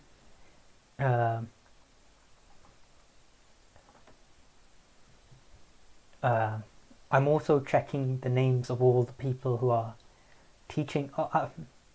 I don't have any lecturers that I'm avoiding, but I do have some favorites. And these two modules were good in the way. Yeah, anyway, I like not picking favorite. Anyway, from what is this? Violence in the Roman world. From the bloodshed of the gladiatorial arena to civil wars and the assassinations of emperors, violence was ubiquitous in ancient Rome. This module will consider the various forms of violence in the Roman world and examine how they featured in daily life, literature, and art. This module will introduce students to a wide range of interpretive frameworks drawn from fields such as film theory, social psychology, and will apply these theories to various aspects of the Roman violence, included but not limited to gladiatorial combat, criminal violence, warfare. The focus throughout will be on issues surrounding the spectatorship of violence, its central role in Roman society, and its interpretation in the modern world. Yeah, I'm done with that. Seems like fun. The other one was a take-home exam. This looks like it's just an in-person exam. Hold on.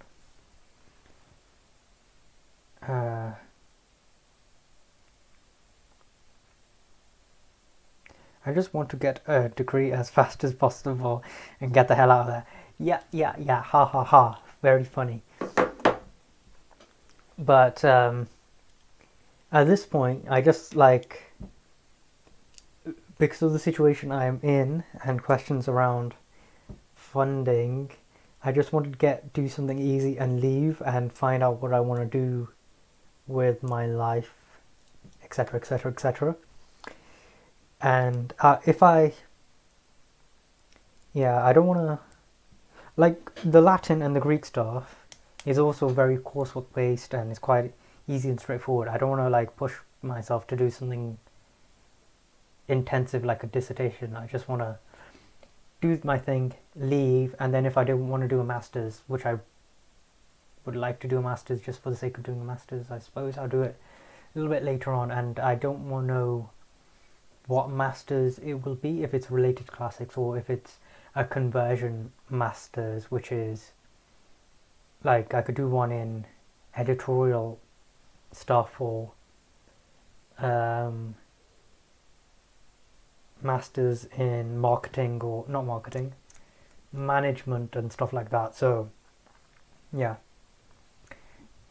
do I want to do a PhD? A little bit. Will I do a PhD in classics? Absolutely not. Yeah, I don't know. The moment that university ends, I do want to do maths A level again, just because I feel like I can easily go on it, and there is a little bit part of me every now and again that just misses the beauty and the preciseness of maths just a little bit. But this is more approachable. I feel like you don't need to. If you're doing a maths heavy module, you really need to understand what you did in the first year in order to progress into second and third. Because if you can't do the maths in first year, if you only get in by 45%, you're screwed for the following year. Whereas with classics, because it's And classics, and I feel like the other modules in humanities and English and all that, and the arts, you can sort of progress, like to do the violence in the Roman world. You can do it. It's not like you have to relearn English or need to learn a higher level of English. I mean, with the Latin stuff, yeah, you need to learn Latin, but in the second year and third year modules, you're not really building too much on new vocab or new literary types. It's more like just, it's the same thing, but just more of it, I feel like. Anyway. Violence in the Roman world, yes. Writing that down. Romans. That's a 10 credit, and that's spring.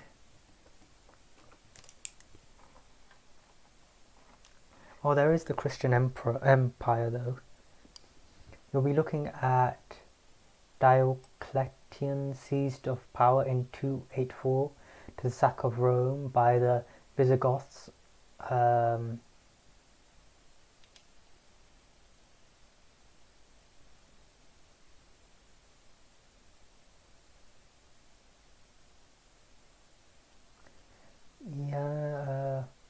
Christian Empire. Over the semester, we will work our way through the period looking at key political, social and religious stuff.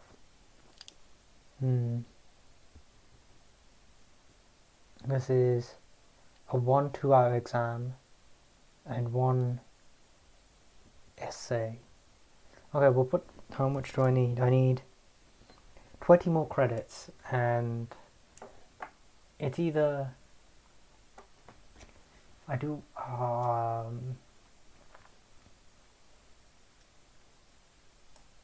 that is a maybe.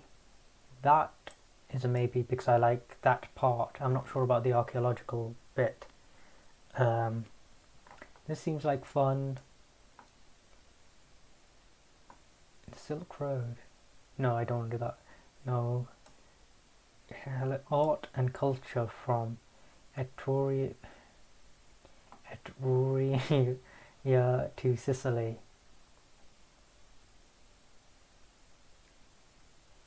No. Rome and the Mediterranean. Greek and Roman painting. Okay, I'm just going to work my way through. And let's talk about all the things.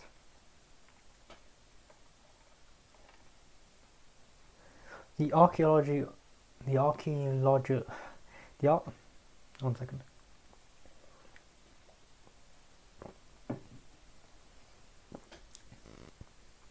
The archaeologically of Mycenaean Greece is 100% coursework or essay,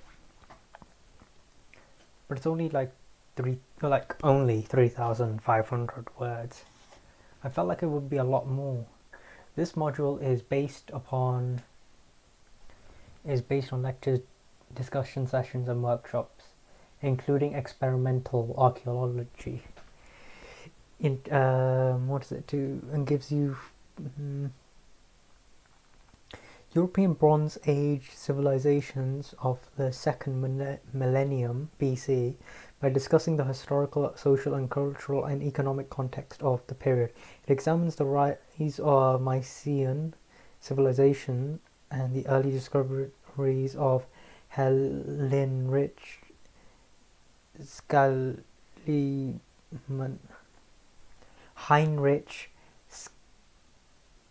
Schliemann at Mycenae. The rise, nature and collapse of the Mycenaean palaces, town planning, okay. Societies, the working of the palace administration, the economy documented through linear B tablets, the war, the wall paintings, minor arts, pottery. I'm interested, but it's like Hmm.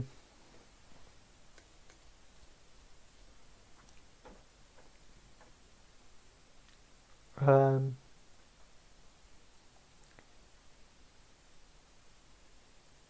I don't even. I don't recognize this lecture either.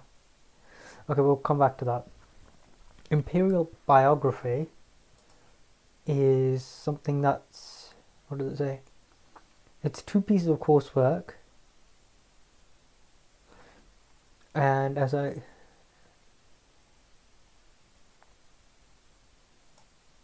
module will consider the genre of literature known as imperial biography, written about Roman emperors, the lives of Caesar, and anonymous texts known as historical Augustus. Oh gosh.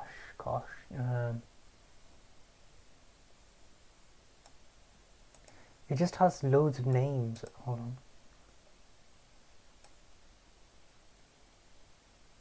on. So we're going to look at case studies surrounding psychonomics and appearance, gender and sexuality, omens and portents, religion and philosophy, administration and empire building, birth and death, scenes, and so on. And it will look specifically at emperors such as Augustus, Caligula, Claudius, Nero, Vespasian, Domina, Hadrian, Marcus Aurelius, Commodus, and Elagabalus. Okay, the way that it's... Hold on, can I show you this? Hold on, let me just... I think it might be more interesting... What time is it? Okay, I've still got time. Let's change this to... this? Yeah, I feel like you'll be more interested so you can actually see what I'm reading.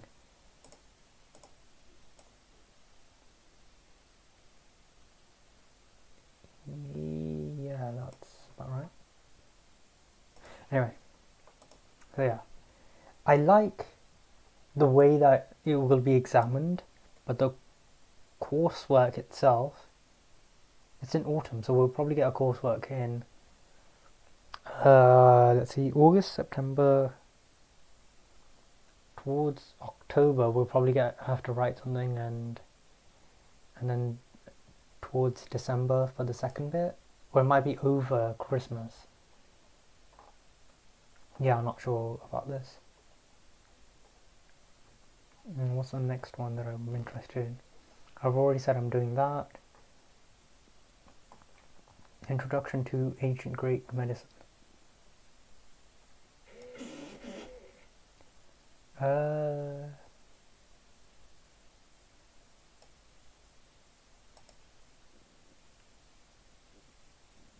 No. Just no. Ancient surgery? No, because the entire time I'm going to be looking at this, I'll be thinking, what a bunch of idiots. Even though, it's not their fault that they didn't know as much as we do now. In fact, primary school, well, maybe not primary, secondary school children are more knowledgeable about, well, everything, the universe really, than these people were. So yeah, anyway, Silk Road. It sounds interesting. I've had a read of this. I can't be asked. And I can't be asked for that. Okay. Medieval Europe and the Mediterranean. That's not one that I can do, is it? No, that's not one I can do. Through a Glass Darkly. It doesn't say how is it assessed. Strange. We will cover glass that occurs in the West, the Middle East, and as far as China.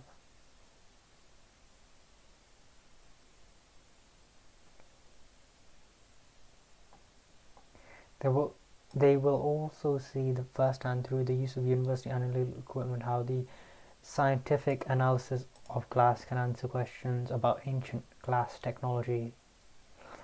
I know glass was important um, because we could. It's pure. Glass is pure, and it doesn't rust, and it doesn't burn. So it's one of the reasons that we could evolve technologically as fast as the West did, whereas places in the East, in China, I thought it was, or it might have been Japan, because they didn't discover glass. They had paper walls and doors and stuff. Yeah, so but moving on. Rome and the Mediterranean. It is this module will examine archaeology of the Roman period, Mediterranean. I'm kind of pushing towards Greek, if I'm being honest.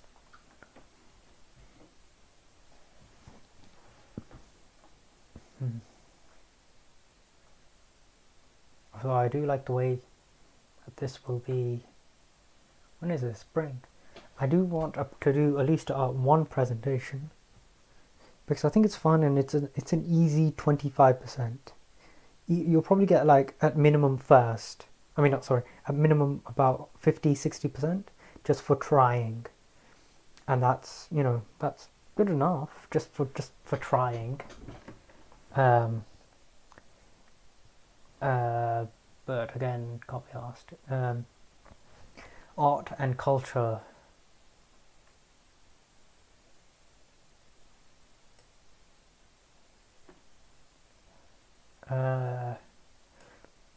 A lot of Roman culture was borrowed from Greek. It's like, I don't know. When Americans sort of use not Chinese, maybe sort of East Asian stuff. Yeah, when the West uses East Asian stuff to seem fancy, or when English people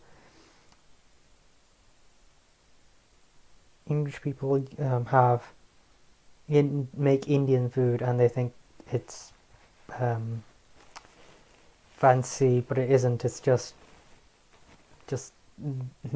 dal and roti and that sort of stuff, and it's like, I don't know.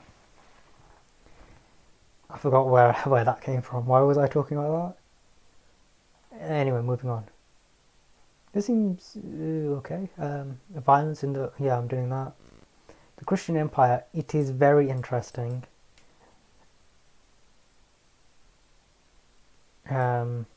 When is it? Is it spring? Yeah, I'm gonna write that down. It's just straight away.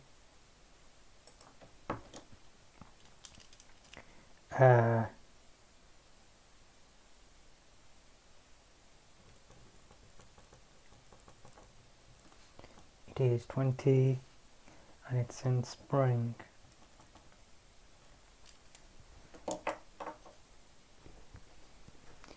That's a maybe. Human osteology. That's not one that's available for me, but it might be. Natural science students.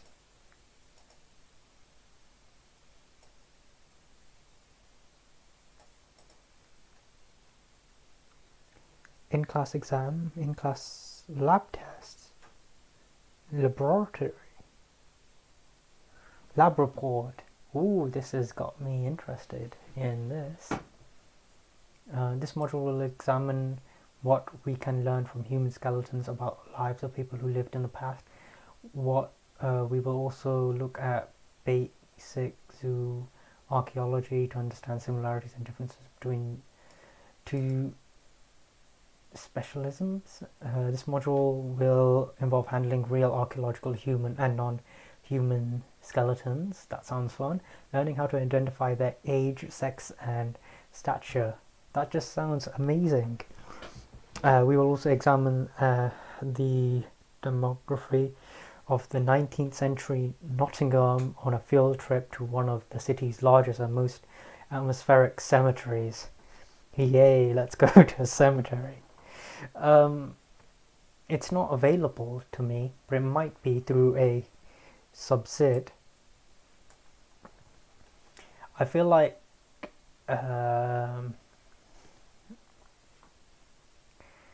the writing of the lab report and stuff is something that I've done in a while, but I feel like I'm there. I feel like I'm quite confident, and it's something I would like to just do a little bit of, I suppose.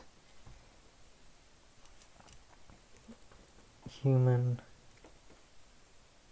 osteology 20, and it's also in spring.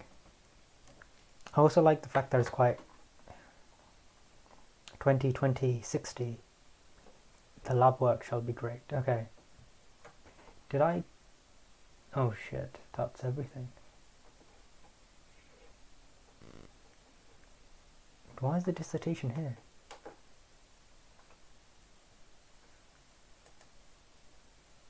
Yeah, okay. Year 2. Greek and Roman paintings, is that something I can do? Yes, it is.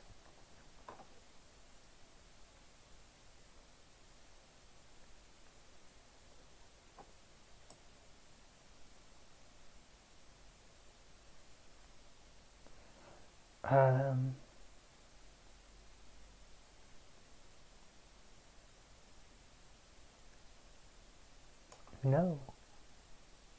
Just no. Like, if I can't be bothered to read this, then there's probably a good sign that I can't be asked with this at all.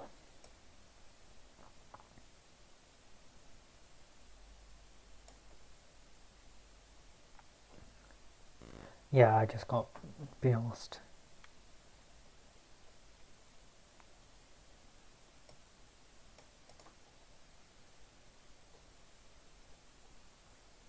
Did you stop the project? This is...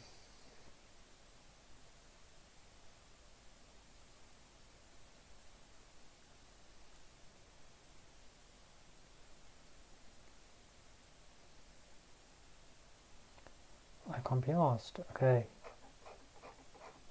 Surely...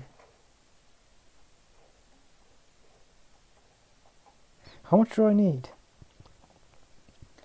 I think that's it. Okay, so that's 40, 40, 20.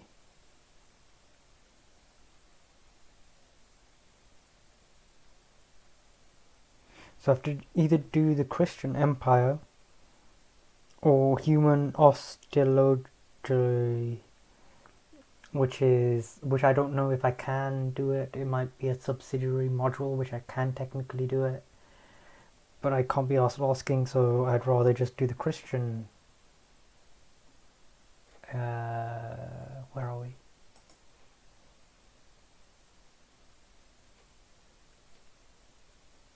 Where is it? The Christian Empire. It fits well because I'm doing the Roman Empire or Athenian Empire and violence in the Roman world and such. Yeah, I'll go with this. And then I said that in the third year, I'm doing the 80 credits in the languages,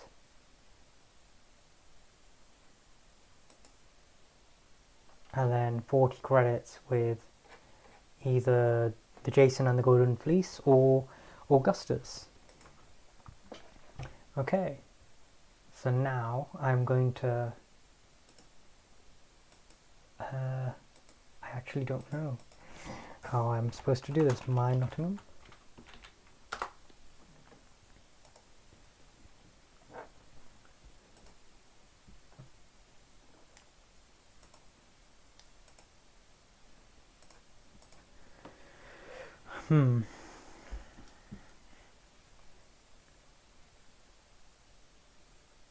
Online course enrollment is now available. Click here. Okay, let's go. What does this do?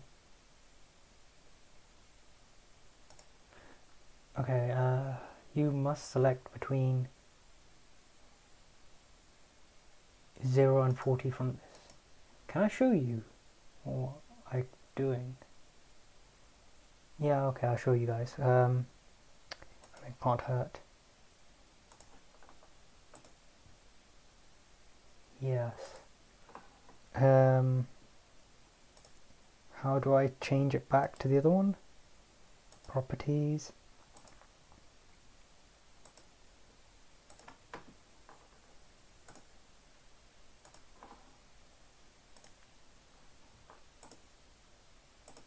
Come on. Just want to make it. Yeah, that seems about right. Okay, anyway. Here we are. You must select between 0 and 40. Yeah, allow this. I don't have time for that. What does that mean, restricted? Anyway, where's the languages?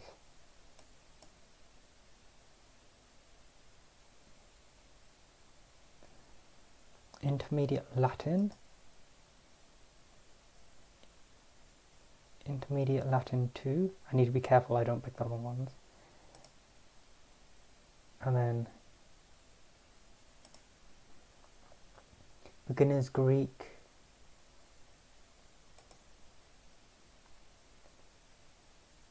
Where's the other beginner? That's Beginner's Latin, that's Beginner's Latin. Beginner's Greek. Okay, so that is,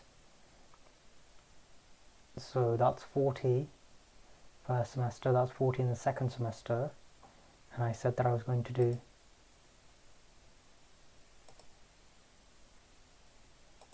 what is this? Oh, do I do it? Do I don't not do it? Yeah, I'm not gonna do it. I'm just gonna.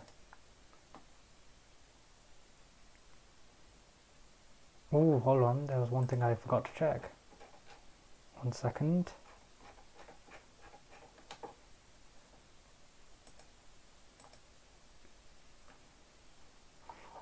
Okay, it's 3,000 word essays and an exam.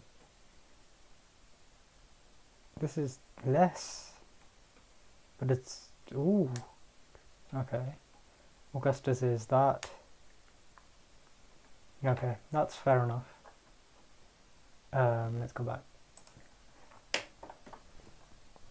So I said Athens and the Athenian Empire, violence in the Roman world, and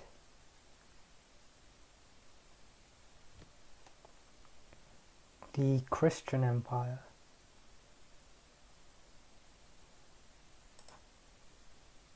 Now, yeah, oh, I'm so glad this does it for me. So this year I was doing 50 credits in the autumn and 70 in the summer, and I'm doing that again for next year, which isn't ideal, but if you need to provide any comments upon submission, okay. Free course.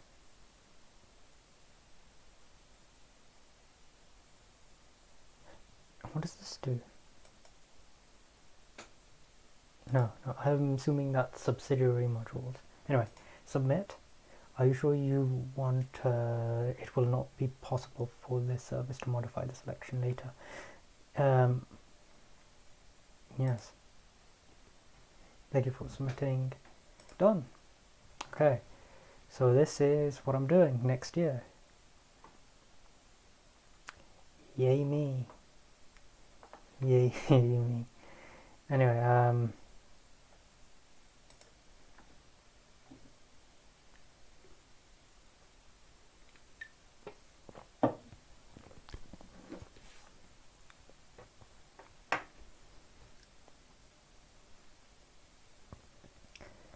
Okay, that's one thing done. Next thing. Actually, let me just log out of that.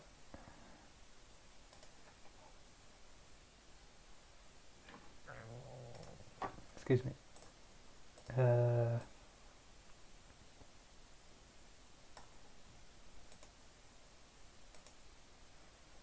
Don't need this.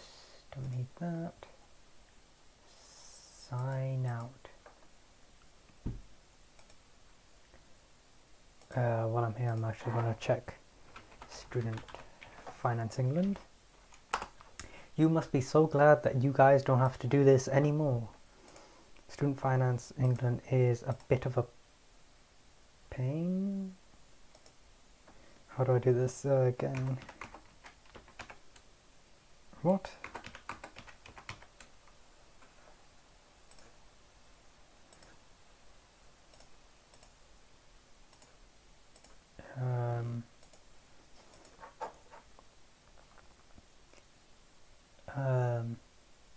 Application has been submitted.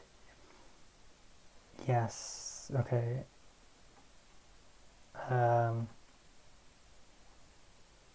Does it tell me when I submitted this? Because I feel like I submitted this 3 weeks ago. Anyway, I'll log out of that. Out of that.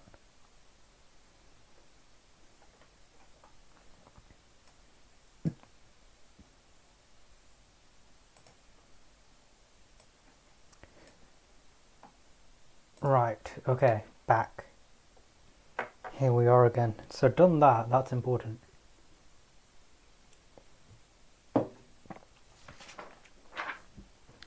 I need to phone some people in the morning. I need to do things. I need to read like 20 odd pages of this book. Oh, it's actually not that massive. Is it not massive? Okay, there's quite a few pages. It's about 182 to 206.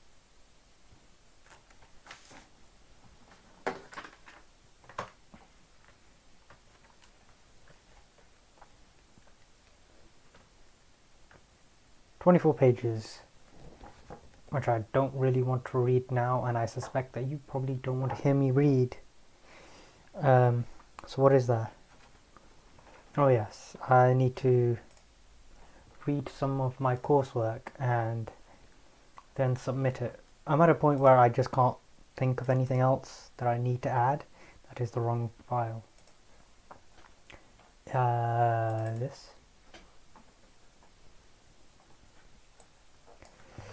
Actually, I probably should get the handbook out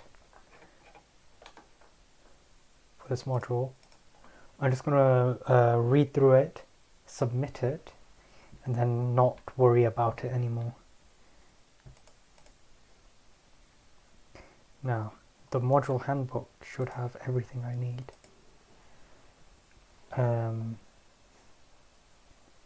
The module handbook should have... Why isn't it... Ah, here we are, okay. Okay, we need assessment, page 6.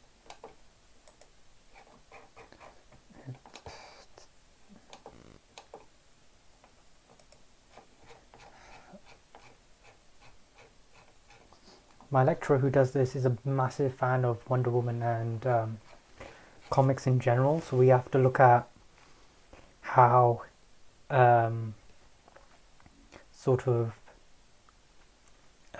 the classics have influenced like comic books and movies, and we had to do that for our final lecture, which was about 2 weeks ago or a week ago.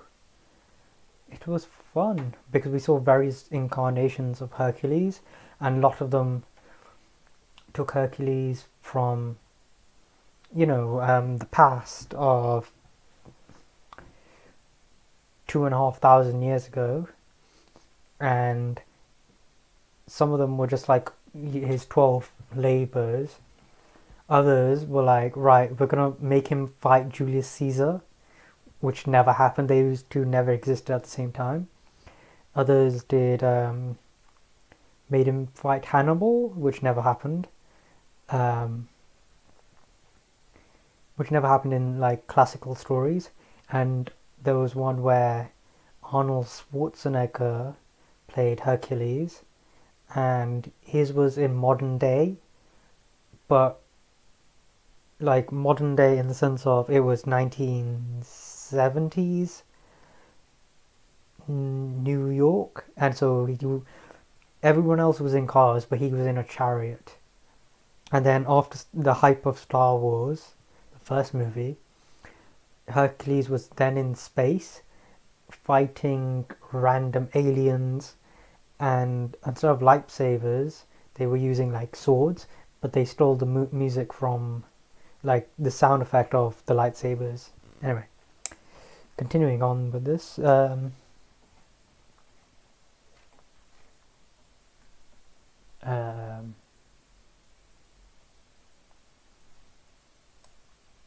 You should scan your fact sheet and submit it in as an image together with your reflective piece, annotated bibliography as a single file. Okay.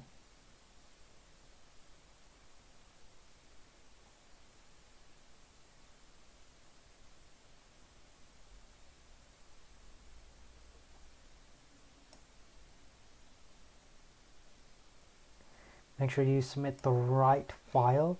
You must provide a word count for your reflective, which can be easily checked via the online system.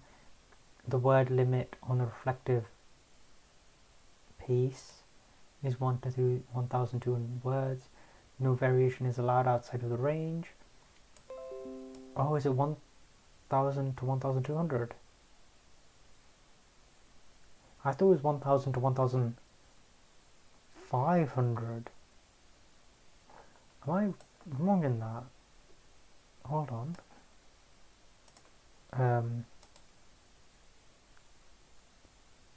This is... No, it was always 1,000 to 1,200.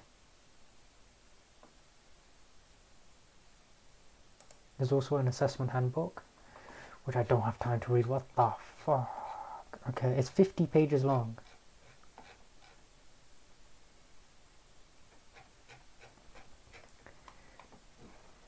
Yeah, if I need to, I will come back to it.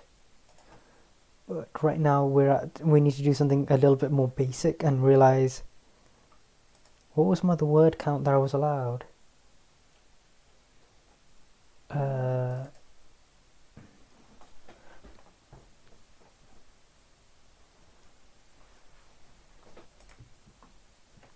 It was 1,000 to 1,200 words. Where did I get 1,500 from? I may be in deep shit. Oh, shit. Okay. I might have fucked up here. I might have gone off by a lot. Oh no, I did 1,125 words. So, yeah. So about 75 words within my limit. Okay, let's read through it. 1 second.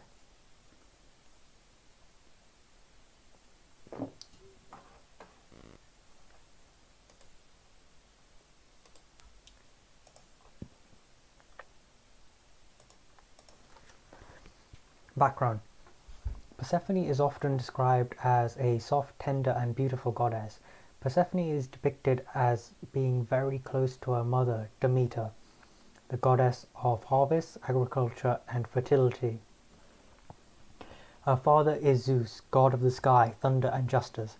Zeus sits on Mount Olympus as king of the gods. 1. Demeter is very protective of her daughter and usually keeps her out of the way, where her child is out of reach of the other gods.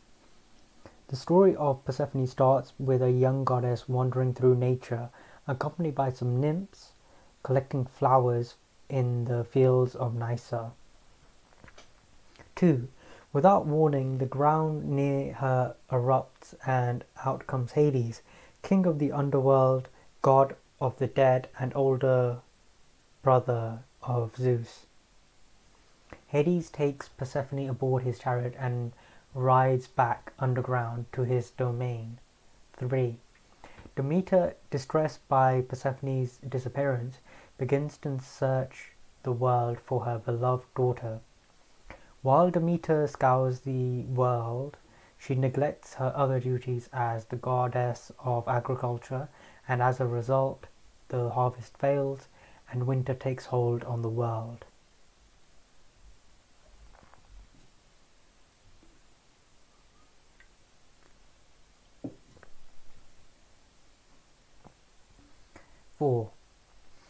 In the underworld, Hades reveals that he wants to marry Persephone and makes her his queen.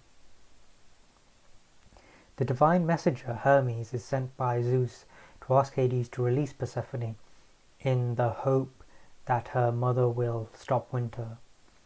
Hades agrees to let her go and offers her a pomegranate before she leaves.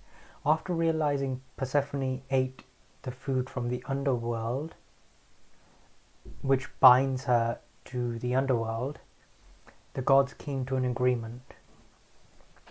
5. Persephone will reunite with her mother and is free to spend 2/3 of the year in the land of the living.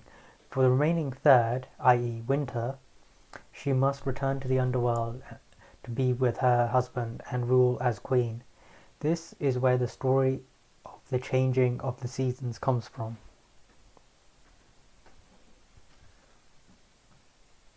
I'll stand by. Very glad indeed I don't have to deal with SFE. Are you reading out what you're planning to submit? Yes.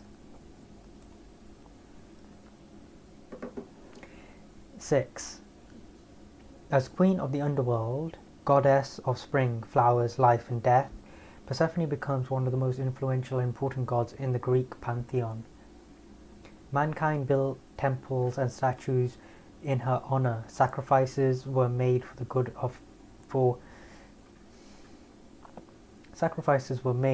fortune. Farmers prayed to her for a good harvest. People prayed to her for safe passage to the underworld.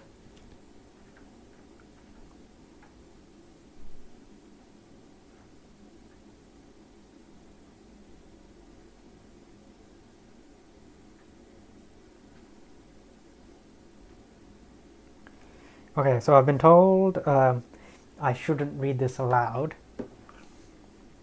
I'm certainly not going to read the self-reflective statement aloud. So, but I can't be asked to read it. So, okay, let's do something. I know that not enough people are watching for me to get caught out, but just in case. Oh, hold on.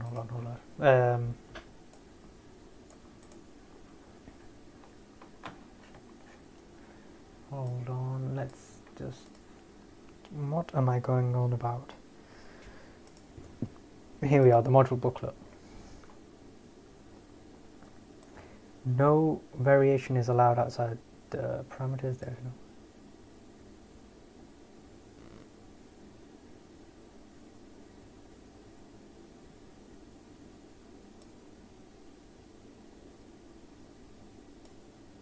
There's a bank holiday in June. Okay. You're reminded that okay. This is about academic misconduct.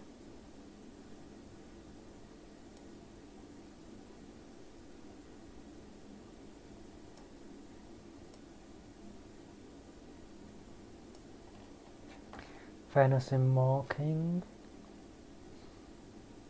One of the best ways to get to know ancient myth is to read modern collections of the retelling of the stories. Here we recommend Stephen Fry's Mythos, Heroes and Troy.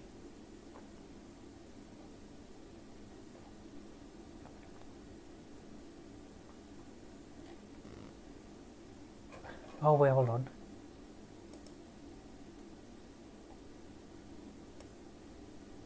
I'm just going to take this and slip that into my work because I didn't know that I could reference like that. So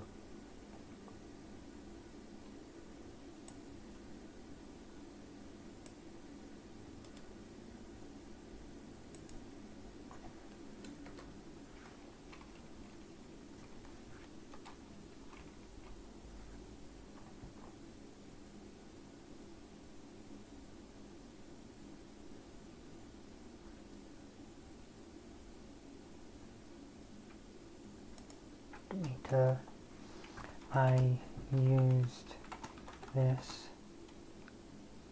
and other sources to get an idea of the important aspects of the story to include. Oh well.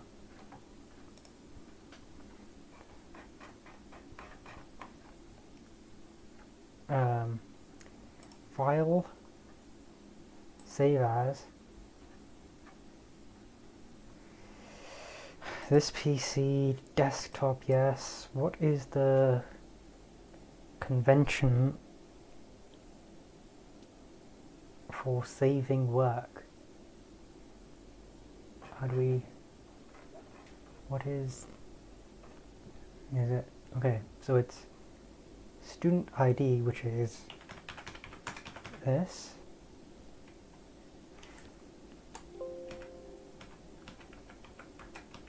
Yes. Then it is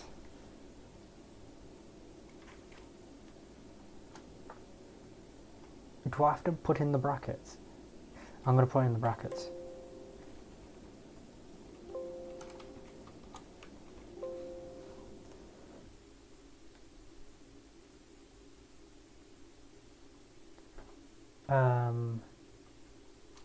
The course code.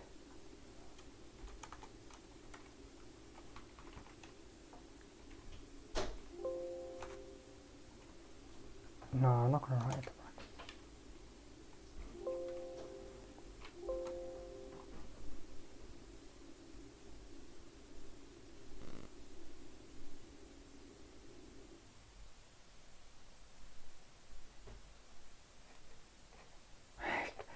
Well, how hard can it be? Just tell me what the course code is.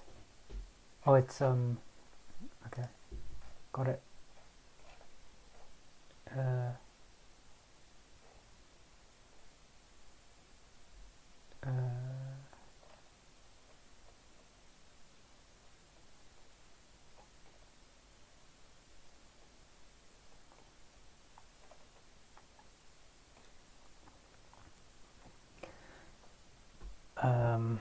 All right.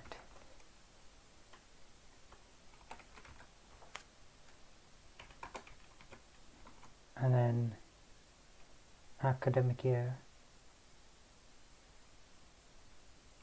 2020.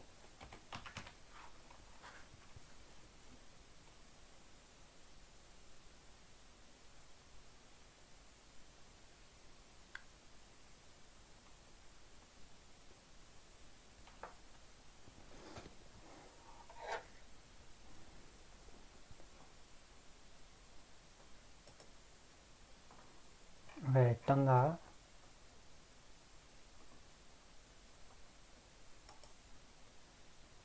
Export.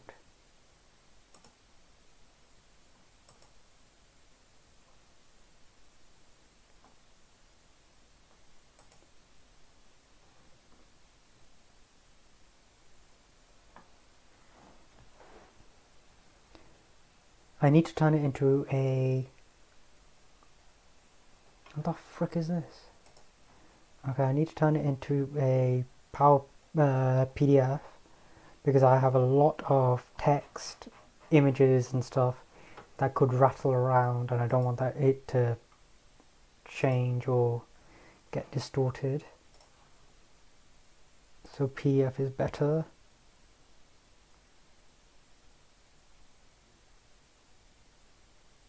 I can submit PDF, right?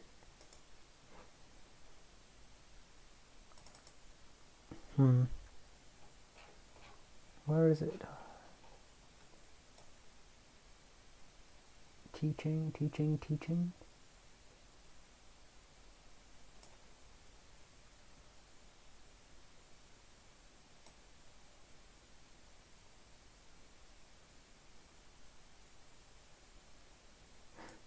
I'm sure it says...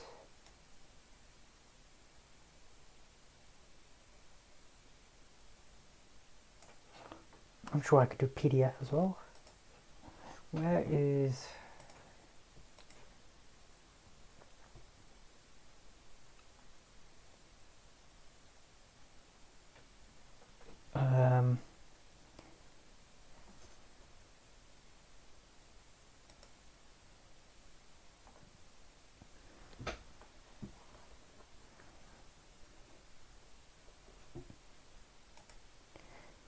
surely it says PDF.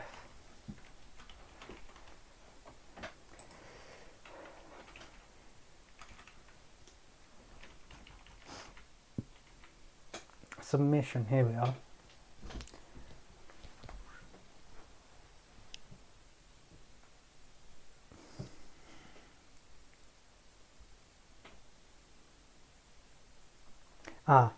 Okay, here we are. Submit it as a single PDF file. Okay, yeah, good. And before is this the PDF file? Yes, it is.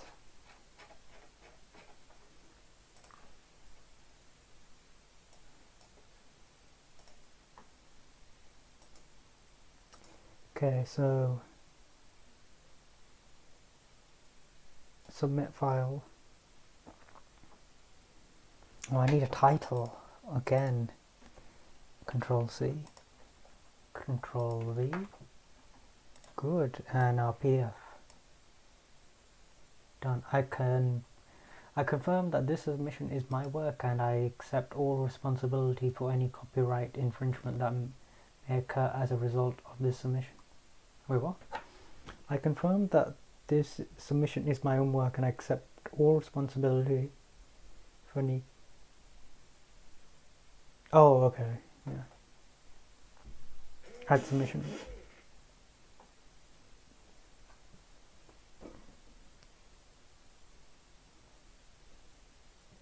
Okay, submitted. How early did I submit?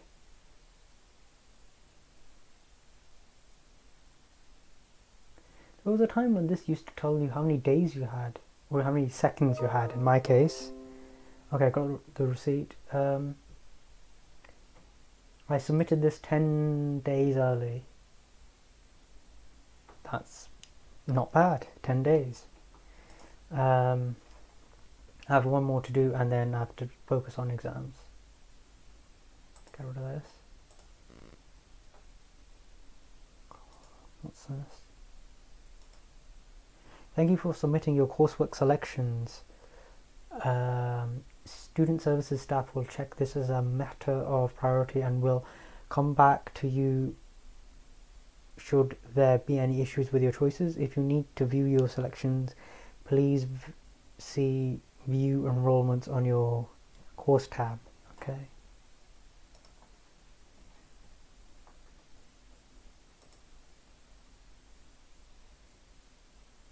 Okay, that can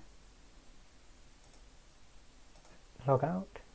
Don't need that. Don't need that. Don't know what you are. Okay, so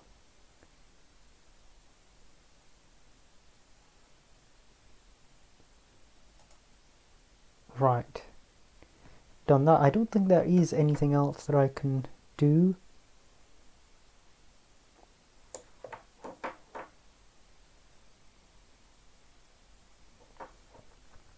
Yes, I'm gonna start this and finish this next week. And yeah, that should be everything. I've done the module stuff, so I can throw that away. Oh, it's 11:30. I thought it was 10:30. Let's close this down as well. Anyway, thank you for watching. Etc., etc. I'll see you some other time. Probably not tomorrow, though. Anyway, bye.